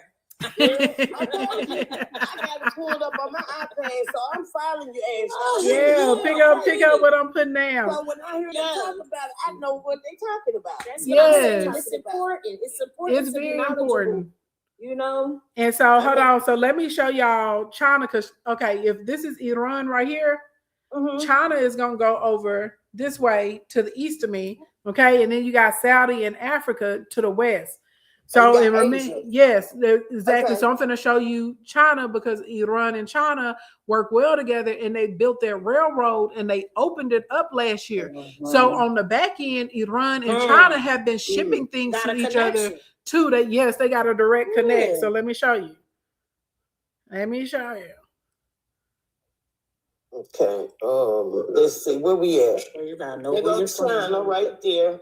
No, that's not the one. And Russia sit like kind of on top of China. Yeah, Russia is huge. Russia is Yeah. huge. It's up there. It go way across.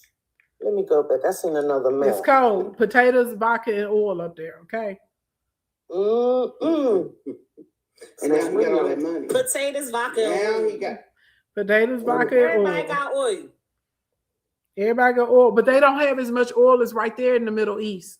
right. That's who has the most oil. most. Like out of the top 5 oil producing, places in the world that have the biggest reserves, deposits, they can pump out the most. 4 of them are in the Middle East.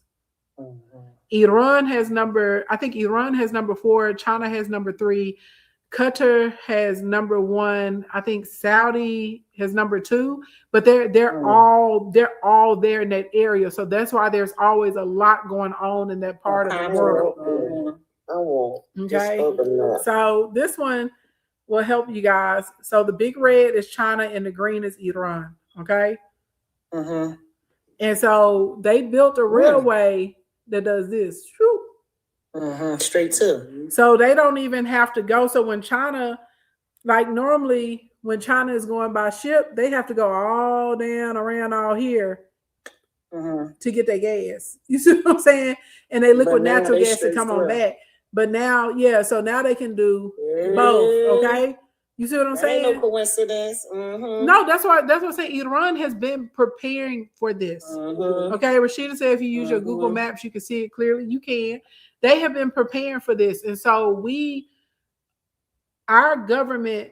So, I'm not gonna say our government, because there were plenty of people in our military that tried to brief. That was saying That tried to brief for the sure. current administration and said, "Do not do this. This is not a good idea, and this is how it's going to fare for us, and how it's going to fare for the world, because they have control in this particular area."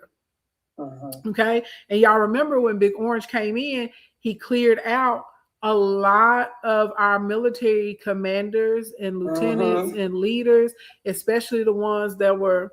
He cleared them out. Okay, he cleared them out. He cleared out anybody who he felt like was going to give him pushback, or there would be opposition to the insanity that he wants to do. So I just wanted y'all to see, though. That's why I was telling you, like, boom, like, and you see, it ain't no water in between that, baby. That's all land. And they getting right to it. Right to it. Another map is India today, and it shows more specific the direct point of the Strait of Hormuz between Iran. I can see it clearer now. Yeah, and you see right here on this map, tell you that's Saudi right there. Okay. That's Iran. That's Saudi. Iran. Kuwait, Bahrain, Qatar, all of them are up inside That you of just here. pointed out. They're all inside of there. And see that little apex right there? Boom, that's the strait right there. That's the street. Okay, and then this is Iraq. That's right there. They've been quiet. Not really. Not really. I feel like if they get active, they're gonna get active and they're gonna be on team Iran side. Yeah, I was about to say they're going because they usually go together. Just stick into the queue. Yeah, I mean, you know, that's their cousins on their mama side. They might fight with each other, but ain't nobody from the outside gonna come and fight them. It's like they like brothers. They like brothers and sisters. They ain't even cousins. They brothers and sisters. Okay. I might fight her, but you can't fight her. Like, no, that's not gonna happen. Their part.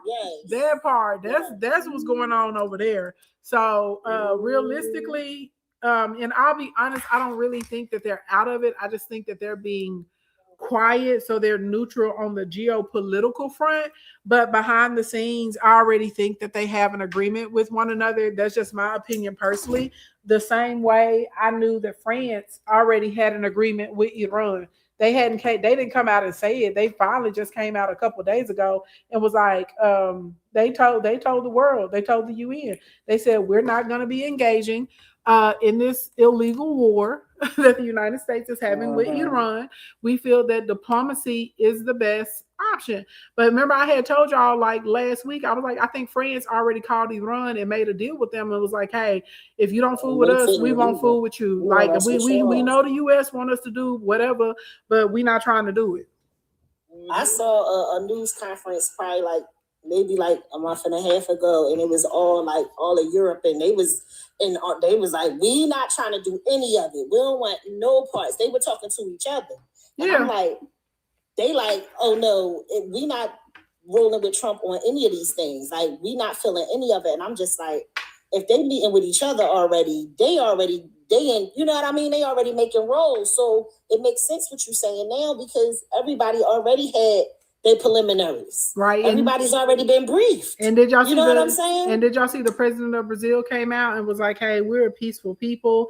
We use our drones for agriculture. You know, we're into athletics and sports and tourism. But they said, however, they said, looking at what America is doing, we have no choice. We have to protect ourselves, which they do, because they already know. What is he going to do? If he can get Cuba to collapse and be able to consume Cuba, and look what he's already did to Venezuela, then remember about a week, about a week and a half ago, he rolled up in Ecuador talking about they put booger sugar in the bananas and they smuggling it into the United States, right? This narco terror crap that they're on. So Brazil is like, it's only a matter of time before he comes this way trying to consume our natural resources.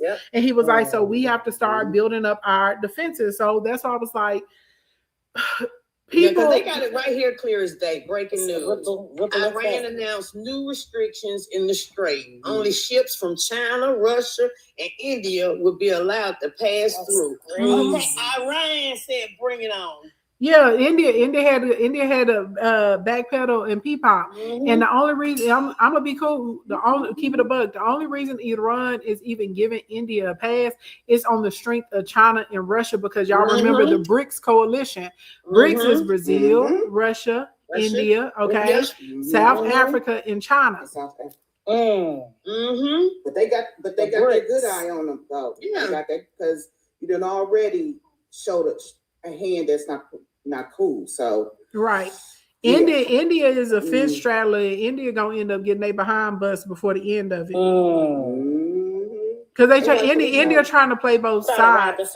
Yeah, they're trying to ride the fence. India's trying to ride the fence, and they not doing a good job at it. Okay, so if you're gonna do it, you better. Okay, so and remember, China and Russia are helping Iran right now. So they're helping them with weapons. They're helping them with intelligence too. Okay, so because they're helping them with those two things, right? And Iran is like, hey, we don't know how long America gonna fire off on us, but baby, we finna ride with it. You see what I'm saying? they're gonna oblige and be like, okay, we're gonna let India come through, but that's really on the strength of Russia and China. Iran not fooling with India like that. That's because it's like blue on them ships. Just to make them up. Just to let them know, like, ho, I see you. I'm gonna play nice with you right now because I'm trying to get what I want. You hold it with your homies. Yeah. Only reason I ain't effed you up is because of your homies. I like your homegirls. Me and your homegirls cool, but I really don't like you. But I really don't like you. You know what I'm saying? I met her, something about her I really don't like. I really don't fool with her. You know, I just tolerate her when she come around. But I'm real cool with her homegirls, Russia and China. That's what it's giving right now. So y'all just keep that in mind. Like, I won't be surprised if India end up being put out and they be like bloop and they replace India with Iran for BRICS. That's a long time. With your holy mouth, and next thing you know,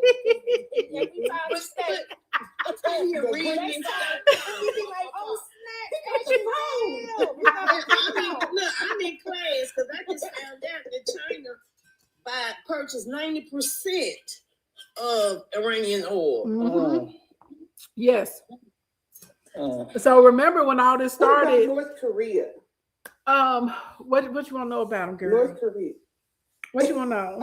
When do you think they're gonna slide in? So they're already trying to slide in. I don't think they're really getting involved until China actually makes a move on Taiwan. Because while all of this is going on, we went and took the THAAD systems out of that area. Because remember, Iran blew up the THAAD systems that we had in the area. What's the THAAD system? Let me think of an easy way to explain it. THAADs are like military equipment.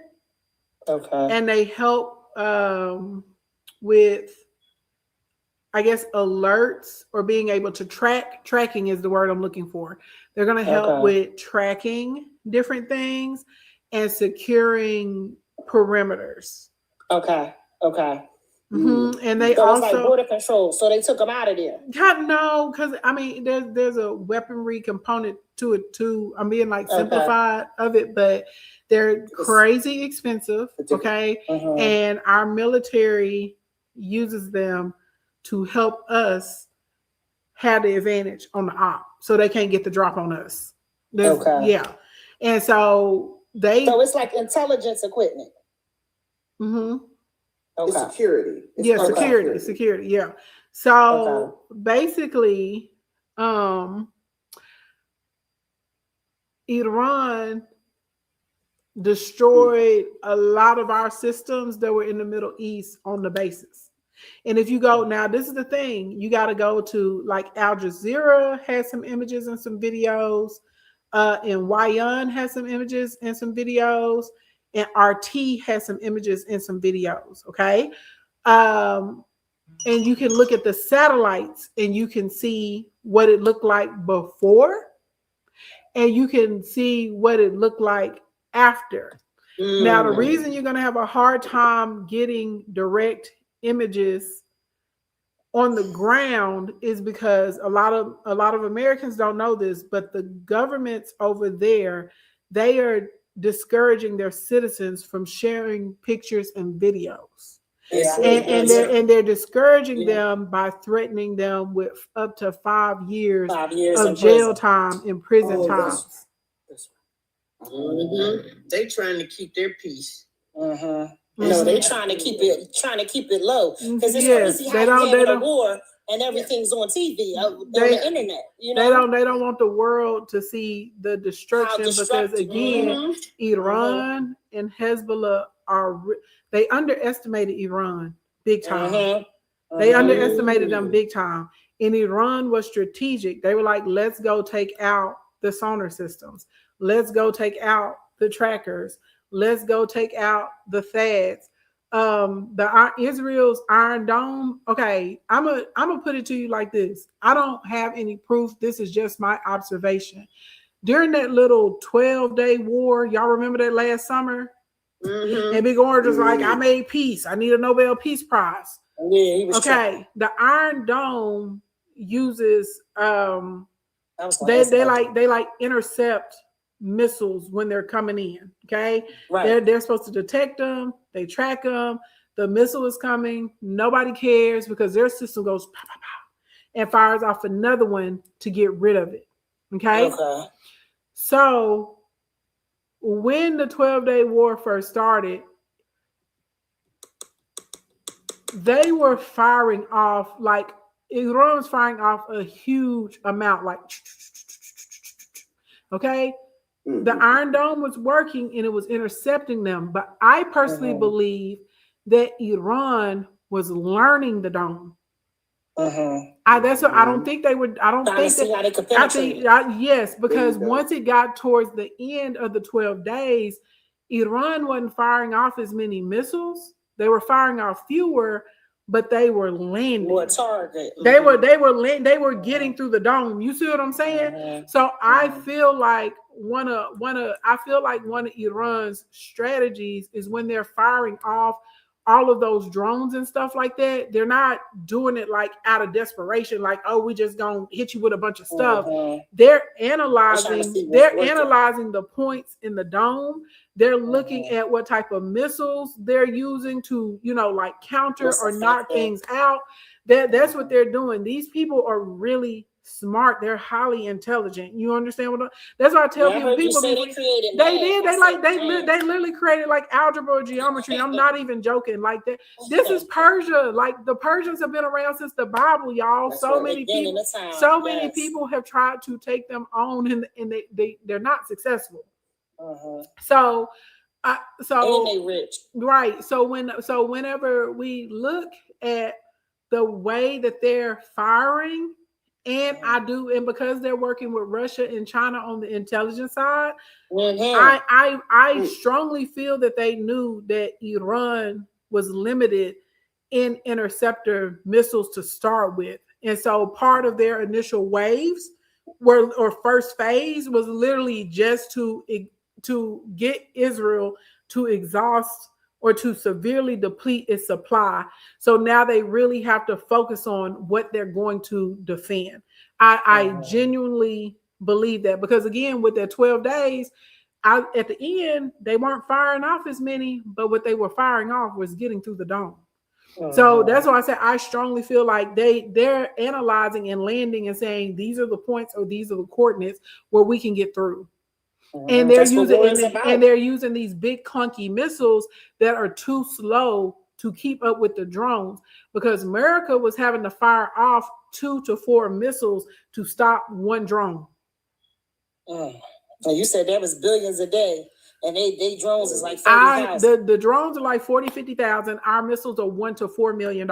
We've spent $12 billion already. You see what I'm saying? The math ain't mathing. It ain't like we got. And this is the thing when Big Orange is like, we obliterated the system, blah blah blah blah blah. So why are you going to Zelensky now and asking for help?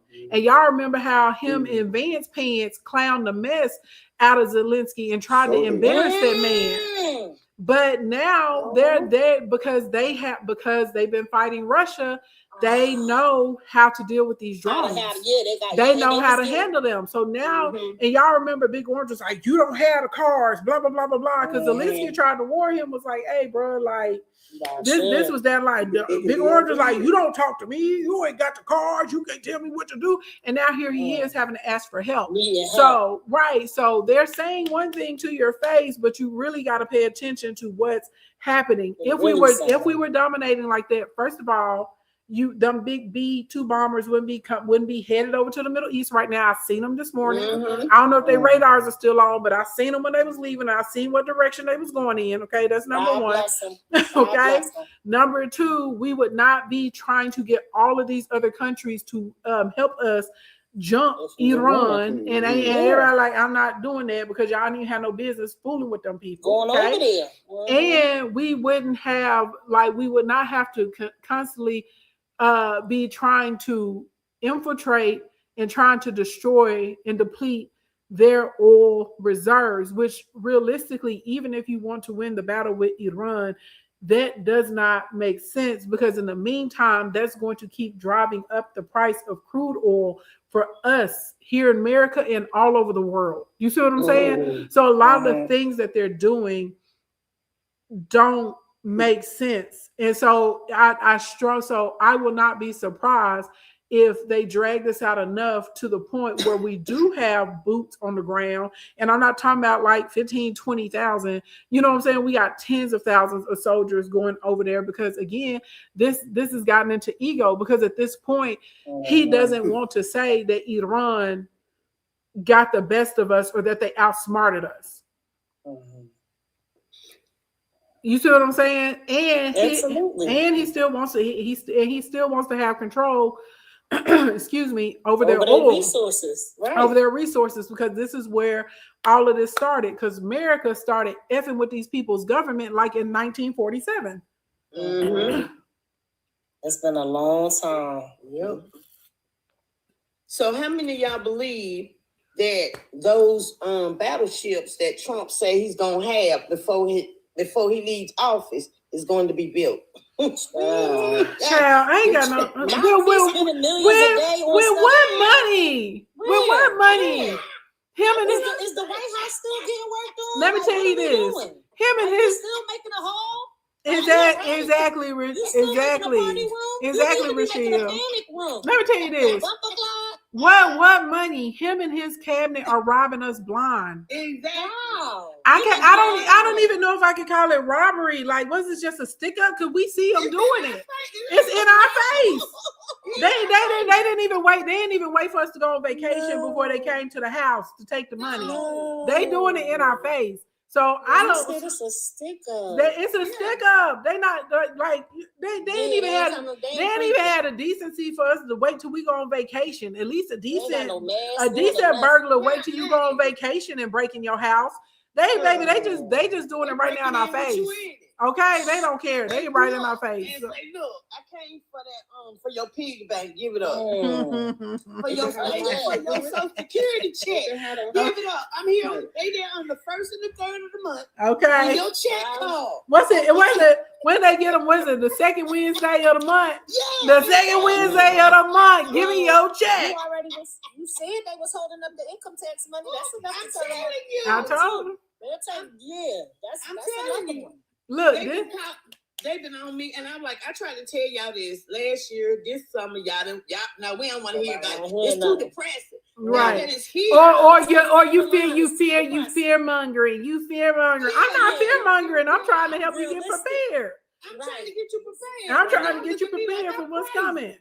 Look, I'd have told y'all, and look, y'all, do not forget, when you go click the link in my bio and that button says 12-month mentorship, use code 3DAY, the number 3 DAY, no space, all together, 3DAY.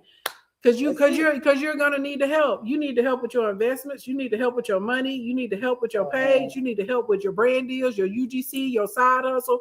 You need to help, because the other part of this that Americans are trying to ignore, the higher oil gets, the more expensive everything else gets.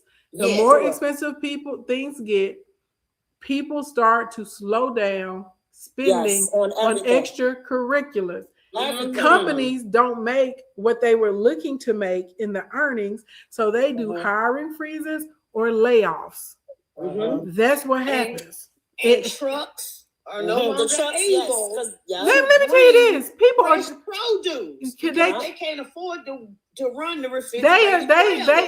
They are jumping out of trucking left and right. A lot of truckers' gas shot up. They had to spend between like $700 to $1,200 like in diesel. And it's cheaper for them to sit at home. And on top of the shipping, you got the fertilizer issue, you got the methanol issue, and you got the grain issue too, because all of that comes through the Strait of Hormuz. So this is a problem. So I'm telling y'all right now, you got to get a side hustle. Okay, your side hustle should revolve around inferior goods. Look, I'm trying. Listen. This is serious. This is whether you come through. First of all, let me say this. I would love to help you be able to navigate through this terrible economic time. I would love to be able to help you prosper. There are lots of small business owners in here right now. When people were going under during COVID, my clients start making millions of dollars. Yes, my client, baby, because I know how to navigate through a tough time. Okay, so listen to what I'm saying. I would love to work with you, but if for some reason you decide not to work with me, that's fine. Take this advice that I'm giving you right now. Okay, there are going to be opportunities. One, in education. Okay, especially because of the big beautiful bill, and they're pulling money away from public schools to go into private schools. The private schools are going to have the right to deny your student for whatever reason. Okay, and since they started this, the private school tuition has been going up tremendously. They're raising it because they're trying to keep a certain type of person out of these schools. Y'all picking up what I'm putting down? So if you are a teacher, if you're an educator, guess what? You can make more money outside of the classroom because you can charge less than a private school, and you can work with people who have their children in homeschool. You can work to be a tutor. You can work to do enriched learning, and you can host classes of 10 kids at a time. You can partner up with 5 or 6 other teachers, and y'all rotate the kids in a Zoom room with their lessons. Pick up what I'm putting down, okay? Don't say I don't love you. You're in education, people are going to be in demand. You're in spirituality, people are going to be looking for you, because when times get hard, baby, that's when people love to call on. They call it whoever they believe in. They call it on whoever it is that they believe in. That's the higher power to get help. Okay, they call in the ancestors, calling the angels, they call it God, they call it Rafa. They call it everybody. Okay, whatever it is that they believe in. If they witches, they out here hocus and pocusing. Okay, whatever. Bye, girl. I'm not playing. I'm telling you the truth. Whatever on the spirituality, y'all gonna do well. Okay, anybody that is looking. If you're a service provider, you need to find a way that you can bundle services, and you have to double and triple your marketing right now, because your clients, what they're going to do is they're still going to come to you, but they're going to start spreading it out. And instead of them coming to you every other week or every 4 weeks or every 6 weeks, now it's going to turn into every 8 weeks, every 12 weeks. So you got to get clients in between to pad that. Okay, listen to what I'm telling you, and you will still win. The easiest way to do this is social media and social media ads. Okay, do not spend money on traditional marketing and advertising, because people are not going to be tuned in like that, because they're going to be too busy trying to maintain their quality of life. Okay, the next group of people that are going to do well, anybody that can do inferior goods. Okay, so things that people do like every day, once a week or once a month, and they do them frequently. If you find a way to do it for less, if you find a way, if you find a product that you can offer so people can do it for less. So for example, I tell y'all one of my best selling products, and I wasn't even thinking about it like this. I just like the product. It's some freaking nail glue for press-on nails and Gel-X nails. I make so much money selling $7 nail glue. It's unreal. Why? Because a lot of the girlies are looking at their budgets and they're saying, you know what? Can't go in there with the nail salon for $200. I can't go $200 for a mani-pedi. They say I can't go in there and spend $90 for a French manicure. I'm looking at it. But I can order this set for $45 and have nails for the next 6 months. You see what I'm saying? Like, I can't go to the esthetician or to the spa and get a facial, but I can get this skincare mask that Ashley Ann told me to get. I can get this cream and this oil she told me to get, so my skin looks nice. So I'm serious, y'all. Anything that's close, and it doesn't have to be a need. It's just quality of life. People are going to be trying to maintain normalcy. So either you sell the product or you become an affiliate of the product. You're going to make money. Guess what? If you're going to be an affiliate, these companies need people to create content. So now you can get a bag from UGC and you can get a bag from Brand Deals. I have had 22 companies reach out to me. I'm in the process of updating my my rate cards and stuff, because so many companies are reaching out to me to put me on retainer right now, because they already know what's coming. Retainer is great. That means I get X amount of dollars per month. They pay me thousands of dollars, regardless. And regardless. And all I got to do is make a piece of content once a week about it. That's it. That's it. You see what I'm saying? The money is out there, but you have to be assertive, okay? And you have to be intentional about going to get it. And the reality is, it's a lot of stuff that y'all don't know. It's a lot of nuts and bolts and in between. So people like me who actually want to see people win, that's why I get on here and teach for free. Why y'all think I dropped down the price of Instacoin that low? I didn't do that for my health. I did that because we're in an emergency situation and a lot of people need help. And I'm trying to get it. I put it at a price so that people can afford it, so they can get what they need. Y'all think it's a game, and some of y'all gonna be sitting out here later when you get popped upside the head saying, "Dang, that girl warned me, and I should have did it." Do not drag your feet, y'all. It's at your door. This is not a "it's coming." No, it's here, and you can put yourself in a really good position if you block in for 60 days. Because what you gonna do when you go out and gas is $8 a gallon? Child. It already is in some places in California. In Cali, yup. What you gonna do when you go to the grocery store and you want to buy a head of cabbage, and a head of cabbage costs $6 now, and it used to be 89 cents? Mercy. Well, what you gonna do whenever it's the summertime and you want to turn on your air conditioning, and because energy costs are higher now because of what's going on with liquid natural gas and crude oil and our energy grid and all of that, all of a sudden your light bill went up from $80 a month to $300 a month. If you're in a house and it's $300 a month, it's $600 a month. So Ashley, so what? Oh man, damn. I'm just kidding. I'm trying to get it into reality because people acting like they can't connect the dots. So I'm trying to connect them for them, because y'all think it's a game and it's not. It's really. I know I get on here and I kiki and we have fun talking about the news and current events and stuff, but it's really real. It's really real, and it's too many and it's too many of us that are not paying attention, and it's too many of us that are not going to be prepared, and it's too many of us that are not willing to put in the work to change their trajectory so they will be okay and their family will be okay. Y'all, it's the food bank only got so much food for the food lines, y'all. You better know that's right. They only got so much. I'm telling y'all right now, we had that ice storm in February. I don't even run the heat like that, okay? Mr. C be sitting in here in a hoodie because he said I keep it cold. Our gas bill $662. Our gas bill is normally $247. Our gas bill almost tripled. And that's going to be regular. Our hot water works on gas, and the stove is a gas stove cooktop, and I think my dryer runs on gas. But you understand what I'm saying? Like, we got to split electric and gas. But what you doing? Like $662, and I don't even run the heat like that. And then the thing about this, also we got to look at your health care. Girl, that's a whole nother. Of your health care. Come on now. The quality of your health care, because the prescription industry, the pharmacy industry is getting ready to really hit you tough, and insurance is not going to cover it. So the co-pays you're used to paying. Come on. No. Yeah, they said insurance copay is gonna be like $35, $40. And your auto insurance and your home insurance going up. All of it. Because they're gonna say the supplies to repair things cost more now. So now we have to charge more to cover you.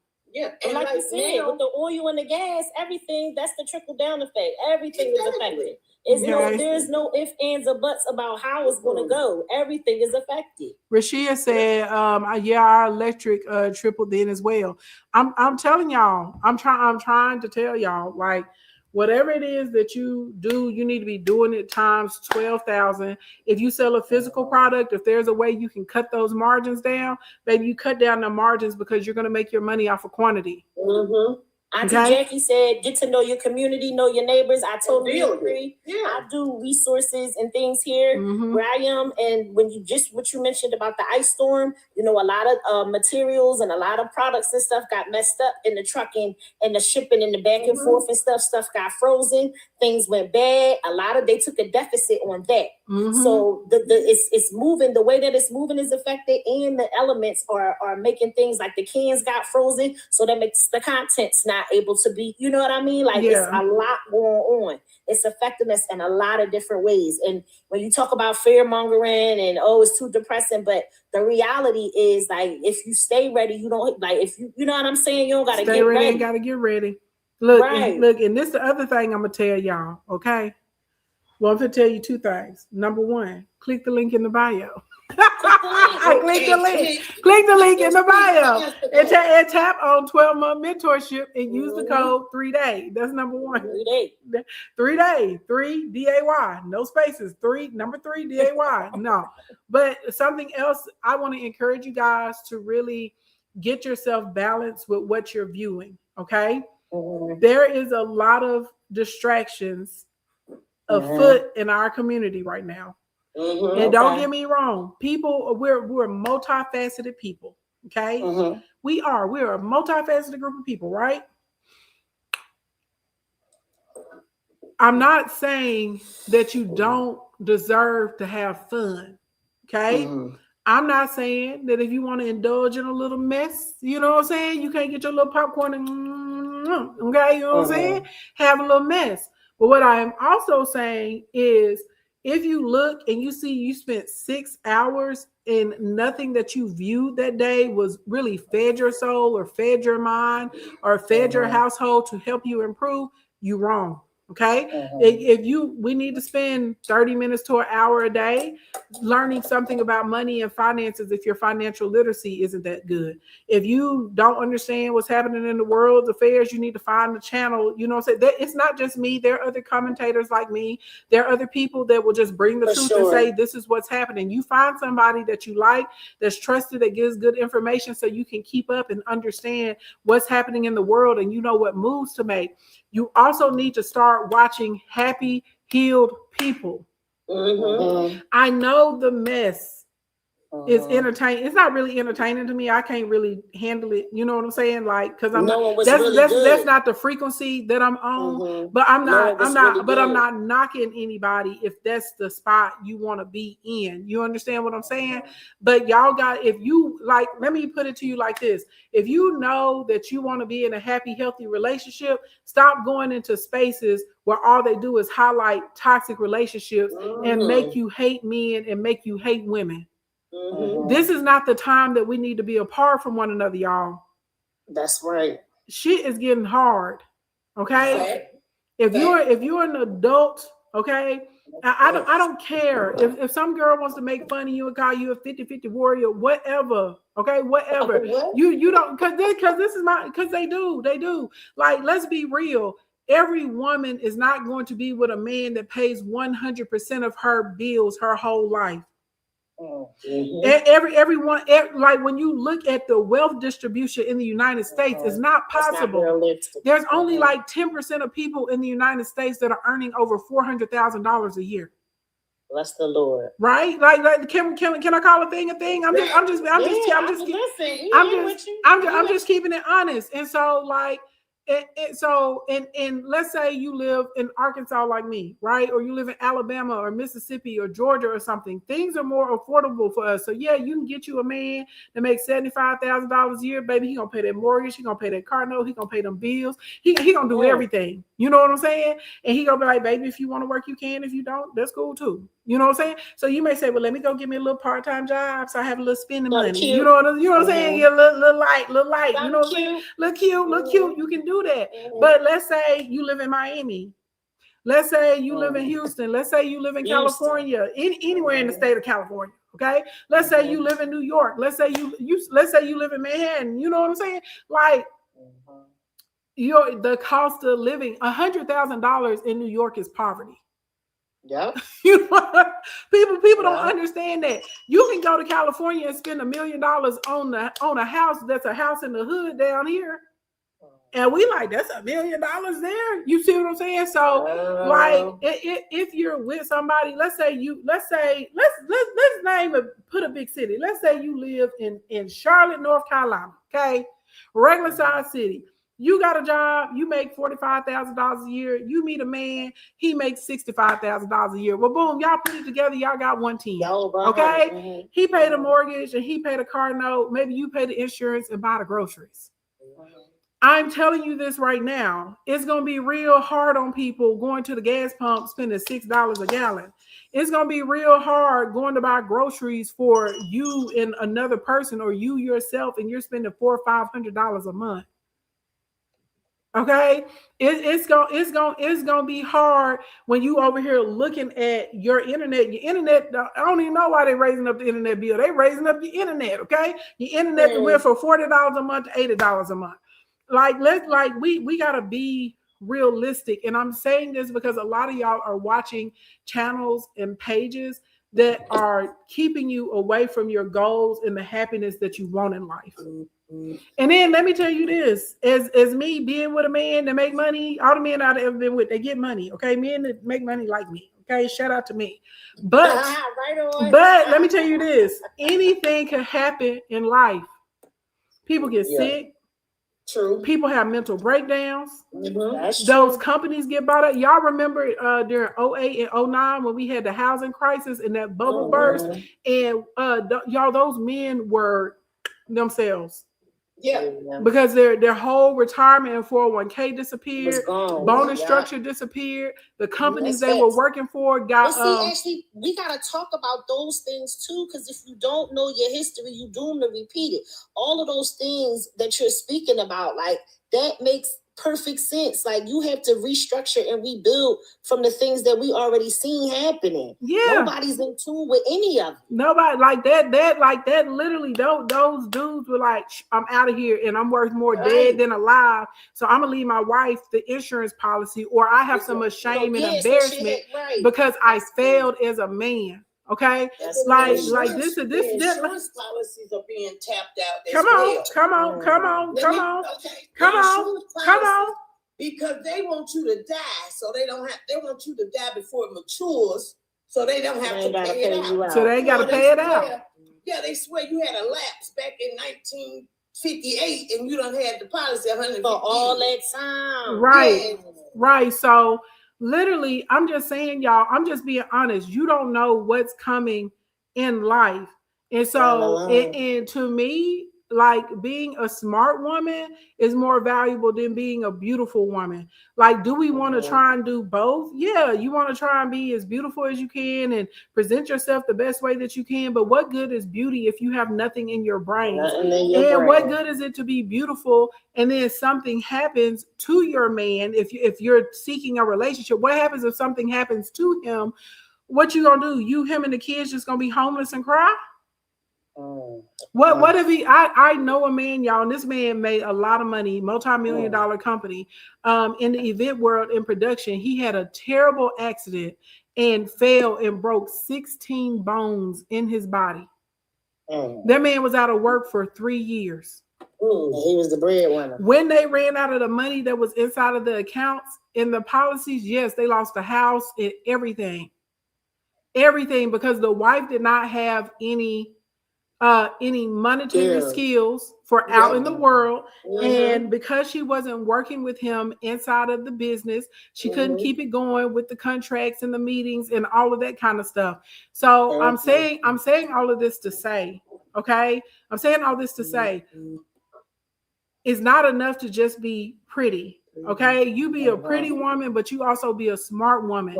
And you be a woman, if your husband is giving you allowance, okay, go buy some stocks with it. Go get you some bonds. Go get Canadian bonds, as a matter of fact. Go get you some municipalities. Go get you some IULs. Start you a side hustle. Upcycle furniture. You know what I mean? That you get at the flea market or something. Just find you a hustle. You find something to do, y'all, because different stuff happens in life. And people that have been married for 30 years, 40 years, 50 years, 60 years, I promise you, they have been through a multitude of things together. And I'm not talking about abuse. I'm not talking about somebody cheating on you, beating you, talking crazy to you. I'm not talking about that. I'm not talking about your partner inflicting pain on you. I'm talking about the woes and cares of life. People get sick that you have no control over. You have no control over. People die. Companies get bought out. economies change. We get different. You see what I'm saying? Look at what's happening right now because of the administration we have in office. There are different things that happen, and you don't know. You may be up, and then he may be down. Both of y'all may be up, you know what I'm saying, or he may be up and you go down. Whatever it is, you work together. And I get concerned because there are so many people that are beating on their chest that they're the leaders. I'm the leader. I'm the leader. I'm the leader. And here's an opportunity when they should be leading the community, but instead they're sowing seeds of discord and divisiveness every goddamn day. So I get it, y'all. Those spaces are entertaining. I'm just telling you to set a little timer or an alarm. Okay, I've been in here for my 40 minutes today and let me get out because I need to go make some money. I need to go work on my business. I need to go meditate. I need to get into a deeper spiritual realm. I need to go work on my fitness. I need to go meal prep or cook dinner. I need to go get my blood work done to see where I'm vitamin deficient. I need to go work in my garden and plant these sweet potato slips. That's all I'm trying to say. Just be more balanced. Long story long. Long story long. Okay, baby. Drop them jewels. Baby, because these MFs, if I'm being real, a lot of them are destructive, a lot of them are sick, and a lot of them will say and do anything for $1 and for attention. And they're not. A lot of them are sick. They are. It's so much going on right now, and they don't know. They don't know. And our job, if we have, like, I don't take it lightly that God gave me the size of the platform that He did. Y'all over here watching me on YouTube and TikTok. These my baby platforms. These are not my big platforms. These are my baby platforms. That's why I make sure I'm putting out what's going on.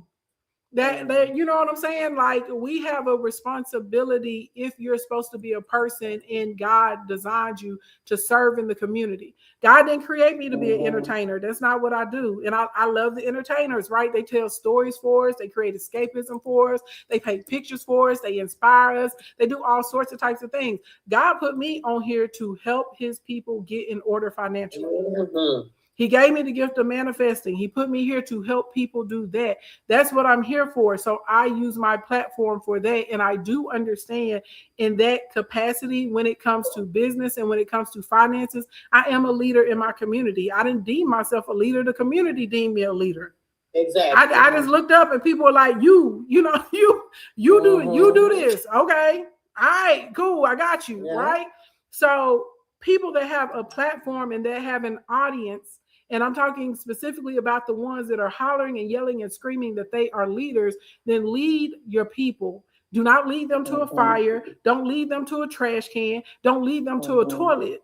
Lead them in the right direction. Somebody needs to stand up and say, hey, y'all, we got an emergency happening right now. And we got to table this BS, and this is what we need to be on.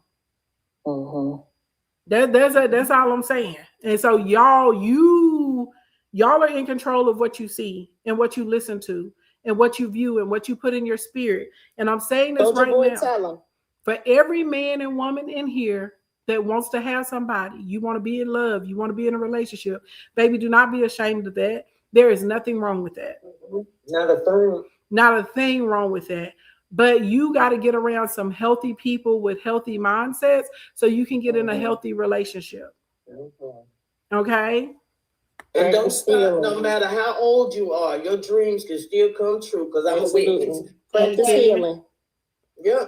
Now practice healing. Practice. It's a practice. It's a practice. Practice it. It's a practice. Yeah. Yep. And set your mind to it. It's a mindset. Okay. You know? And if you want to be a healthier body, then God dang it, you go to these channels where people, not where people are putting you down, okay? But you go to the channel where people say, you can do it. Girl, you can eat those vegetables. You can drink that water. You can get hydrated. Here go a little 15-minute workout, you can do to start moving. Here go some stretches you can do so you can get more flexible. Here go some supplements you can take, so you ain't got no problem with your joints and your knees not cracking no more. I am just telling y'all, whatever y'all want, it's out there. It's out there. It's out there. It's out there. You just control it. Okay. You control it. You control it. Choose healthier choices. I'm talking about mentally, I'm talking about emotionally, I'm talking about financially, I'm talking about physically. You choose healthier choices, and you're not going to have a choice except to elevate. And that's going to be very important, excuse me, with what we have going on. Indeed. And remember, everybody can't go, so don't have survivor's remorse. Everybody can't go. Everybody can't go. You have to keep that in mind. Remember, on the plane, they tell you put the mask on you first and then on your family members. Come on. Come on. I'll snap, y'all. The iPad to cut off. Let's see if we can get it back on. TikTok, at least back in the day, you had like a little window. When your device died, it put me on teacup and they can still talk, and then I can pop back on. Y'all said there's so many distractions. It is. But it's fine. We're going to be all right because we know what to do. Let me see. She was preaching. I want to hear what she was saying. Okay? She was talking real good. Real good. Real good. I need to get off of here anyway. Y'all, I got to get myself ready. I got client calls tomorrow. Y'all know tomorrow Talk Tuesday. I got client calls tomorrow. And then on top of my client calls, I got a meeting with my cousin so we can talk about my uncle's final arrangements. You know what I'm saying? We got things we got to do. Y'all, I did not know why I bought this wig this color. It looks so cute on the website. But now that I have it on, this is only like my third time wearing it. It just be in the pack. It just be in the pack. News into the What Don Lemon talking about? Oh, no, y'all, it cut me off. Resume live. Boop.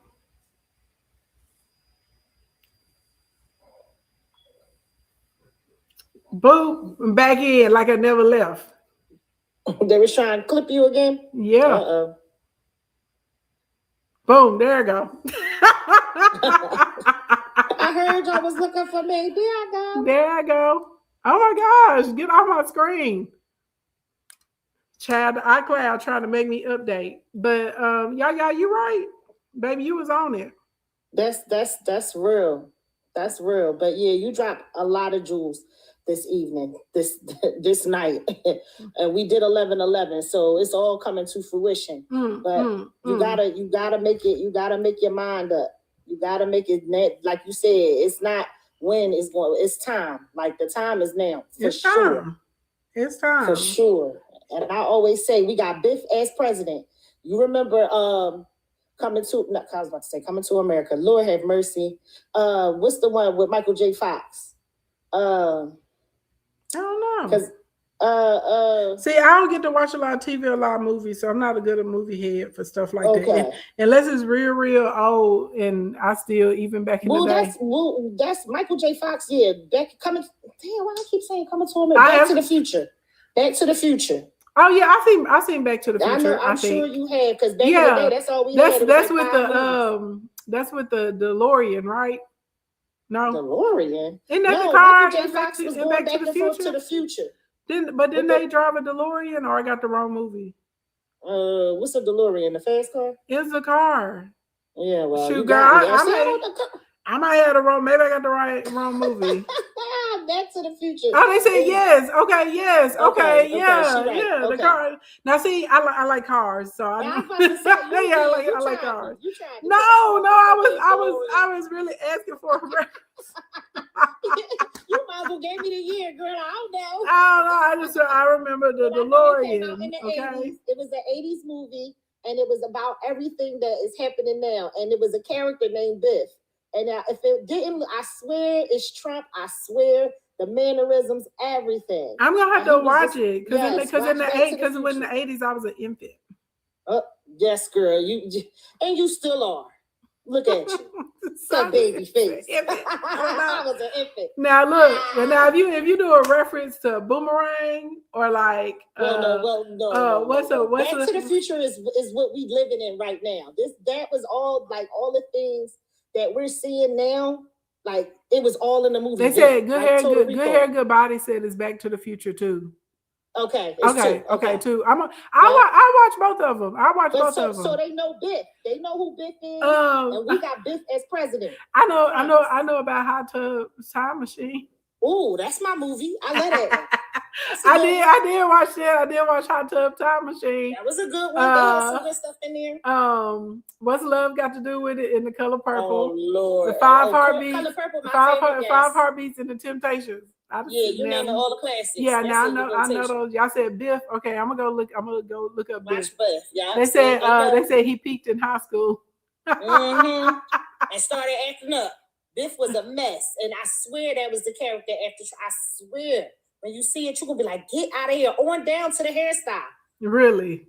Pete game. Do you think he modeled his hair after off of the character? Hey, RD. No, I think that thing was just you seen them parents. I think that was just heredity.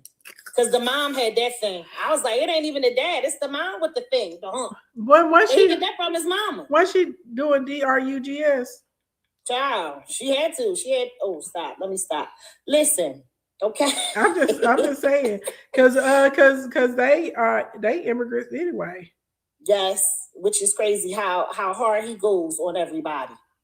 I remember my grandmother, she lived in New York, and he was her landlord, the old Trump. Girl, the father. You know I ain't lying. Girl, you got connection to everybody. I ain't lying. Trump's dad You work for the CIA. No, ma'am. I'm just playing. I'm just teasing. No logistics over here. My intelligence is natural. Girl.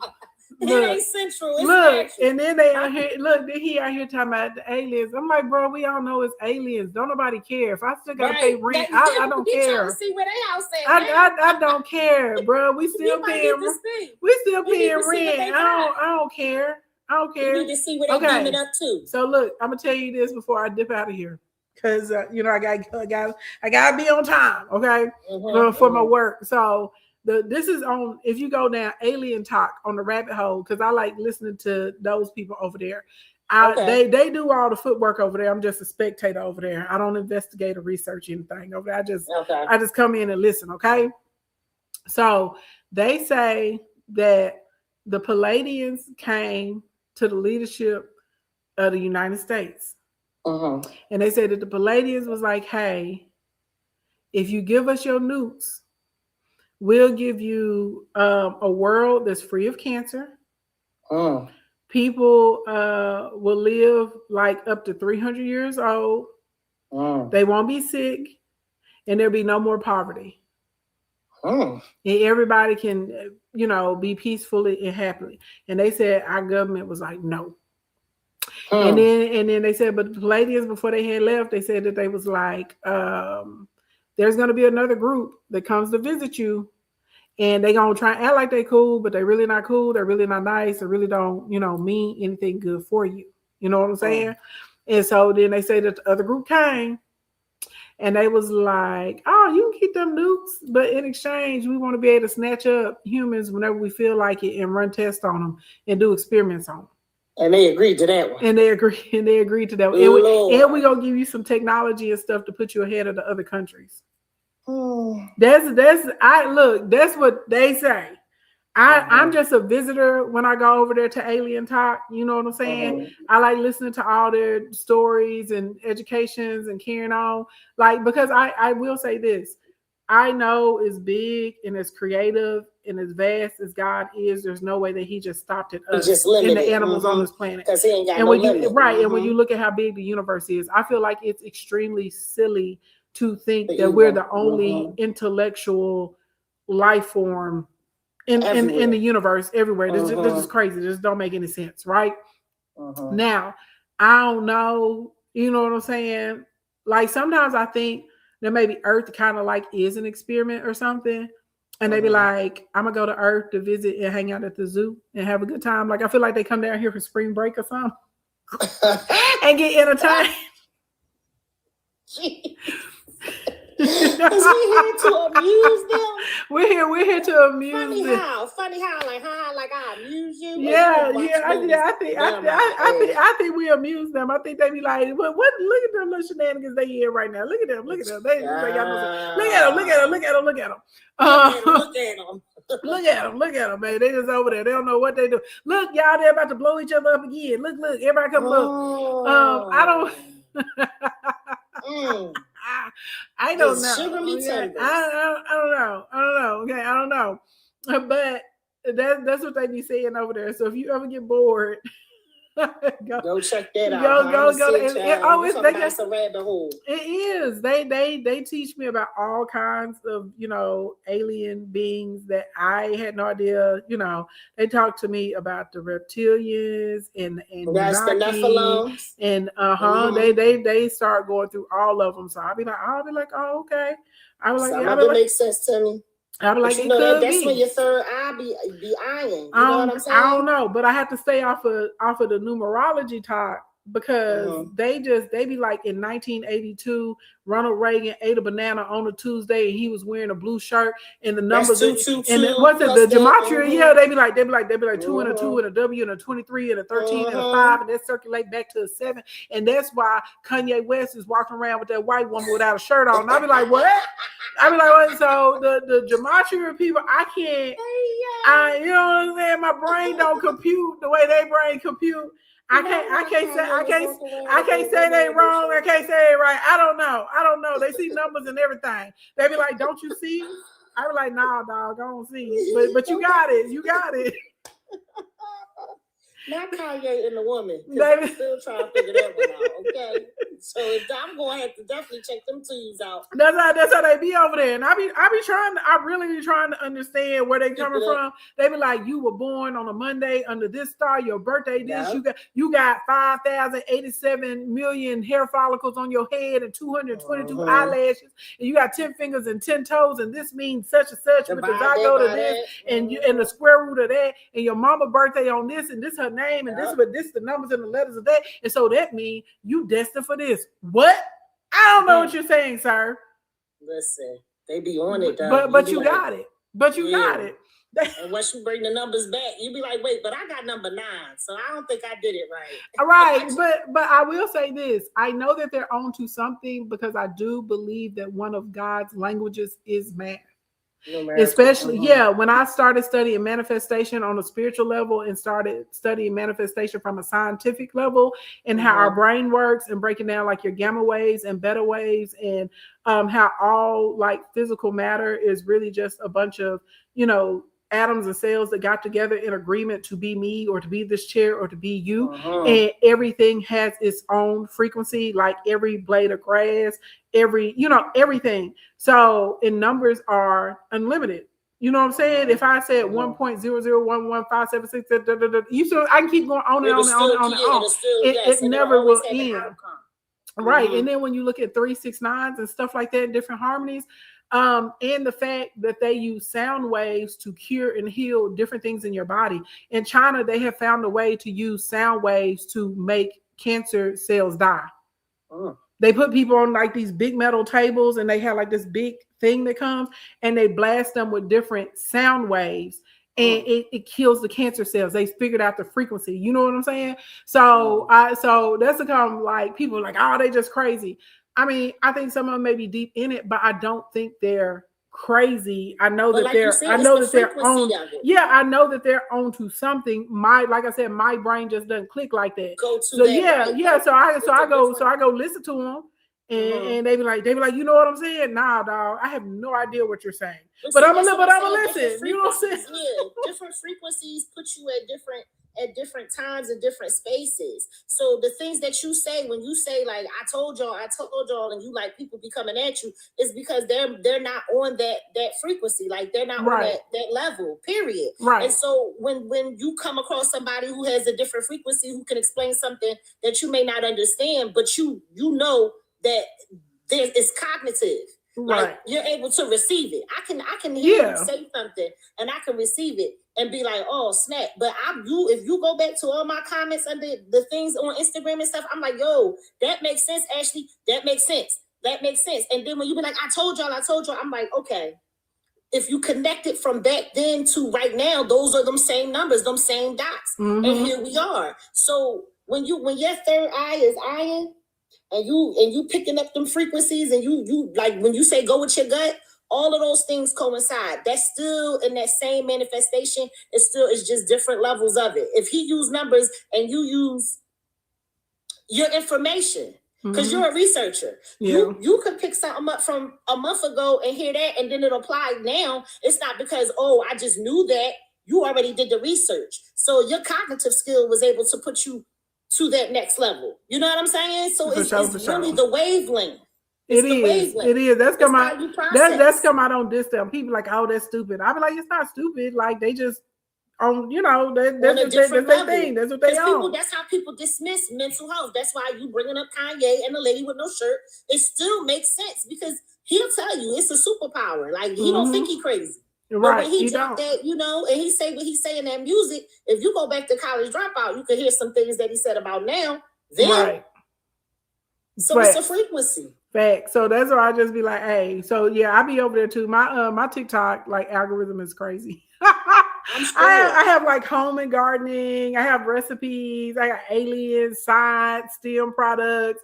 I have beauty and skincare. I have geopolitics. It's possible to be I have finance. I have all kinds of stuff in my algorithm. You gotta have one niche. You could be good at multiple things. You can do multiple things well. You know what I'm saying? You do multiple things well, but when it comes to monetizing it online, you need to like separate for that. Yeah, but I'm just talking about my algorithm, how people be like, oh, all I see is drama. I be like, nah, baby, that's your algorithm. I be like, my algorithm is fun, okay? I'm gonna see people dancing. I'm seeing people talking about the rodeo. I'm seeing math and science problems. I'm seeing home decor. I'm seeing sample sales. I just see a lot of different. That sound thing about cancer is crazy. I didn't hear about that. I'm gonna look that up. Yeah, it's and over there they have figured out how to reverse type 1 and type 2 diabetes with no medication. It's amazing. It's amazing. Like there's so many fascinating things that happen in the world. Like I thank God that my daddy like really inspired me and encouraged me to travel. I wish more people travel. Like not even if you can't travel the world, just travel in the country. We're so different in the United States with all our little different microcosms that we have. You will literally like be expanded so much, and I truly feel like people that travel and see the world, you're more creative. You're a different mindset. You're more creative. You're more accepting. You're more understanding.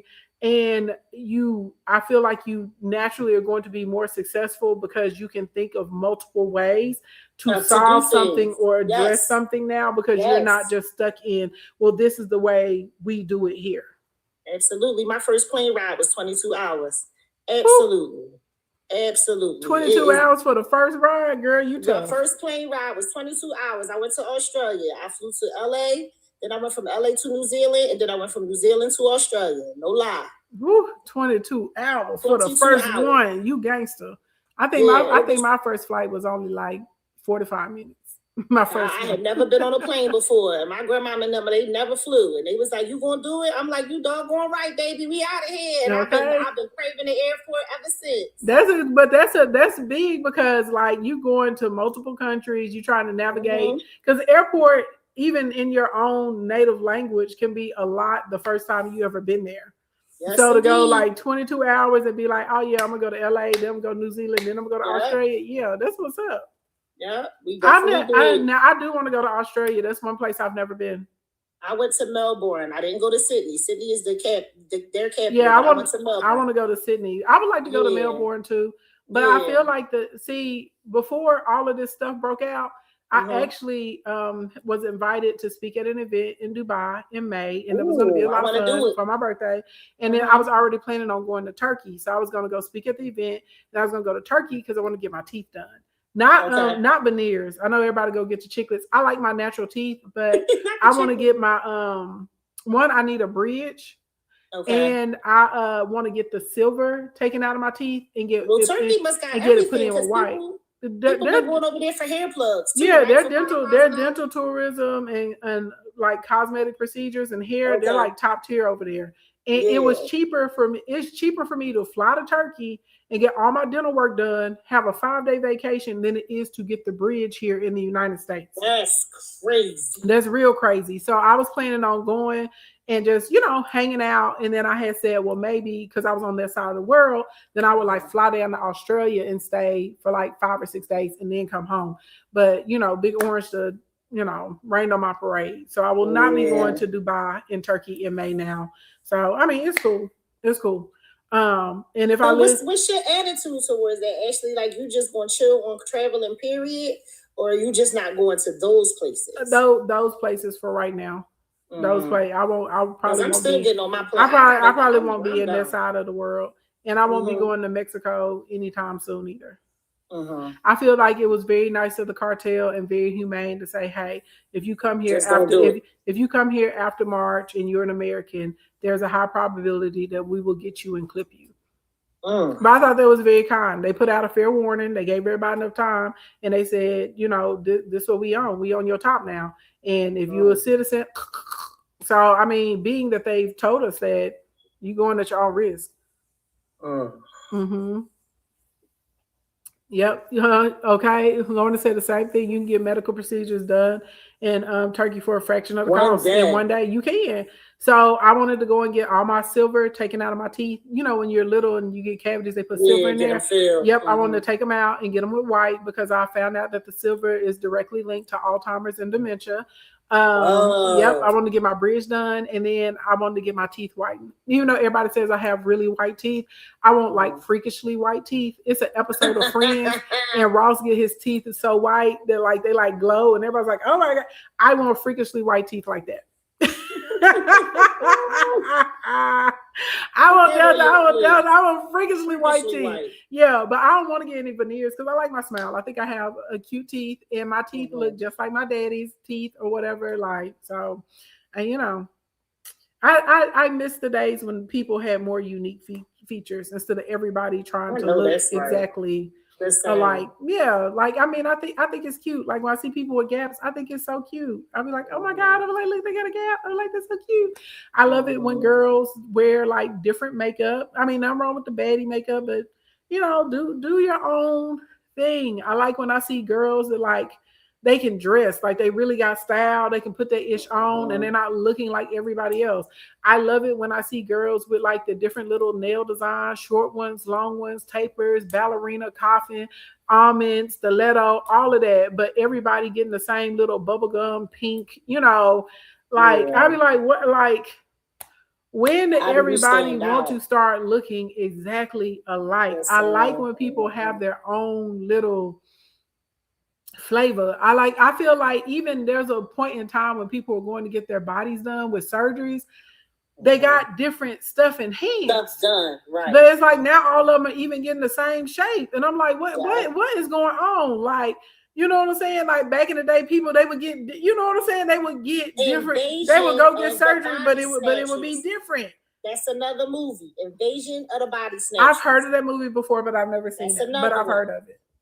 That's another one. You should check it out. There's a couple of them. I just miss when people liked, being like, this is me. Hello. Like, nope. We here now. You said it. You can't go back now. You said it. Time is now. We here. This is it. We here, baby. I'm not here. You said you need teeth implants? Maybe Colombia. I know people go to Colombia for the veneers. I don't know about an implant. I'm gonna say maybe Colombia, like, because Turkey definitely would be my first lean towards it, but maybe Colombia would be another option. I mean, it's just not safe to be in that part of the world right now because of what we got going on. Turkey they get it going on though. My folks in New York said that Turkey is where it's at. Like you can, like you said, go out there, spend the money, get everything done, come back. Yeah, Orange. Yeah, Orange. It will. The only thing, Orange, like some of the bonuses. Because I got to be a woman of my word. So like the bonuses that people get tonight, they won't be able to get them tomorrow. So like it'll just the longer the cold stays, you'll just keep losing stuff.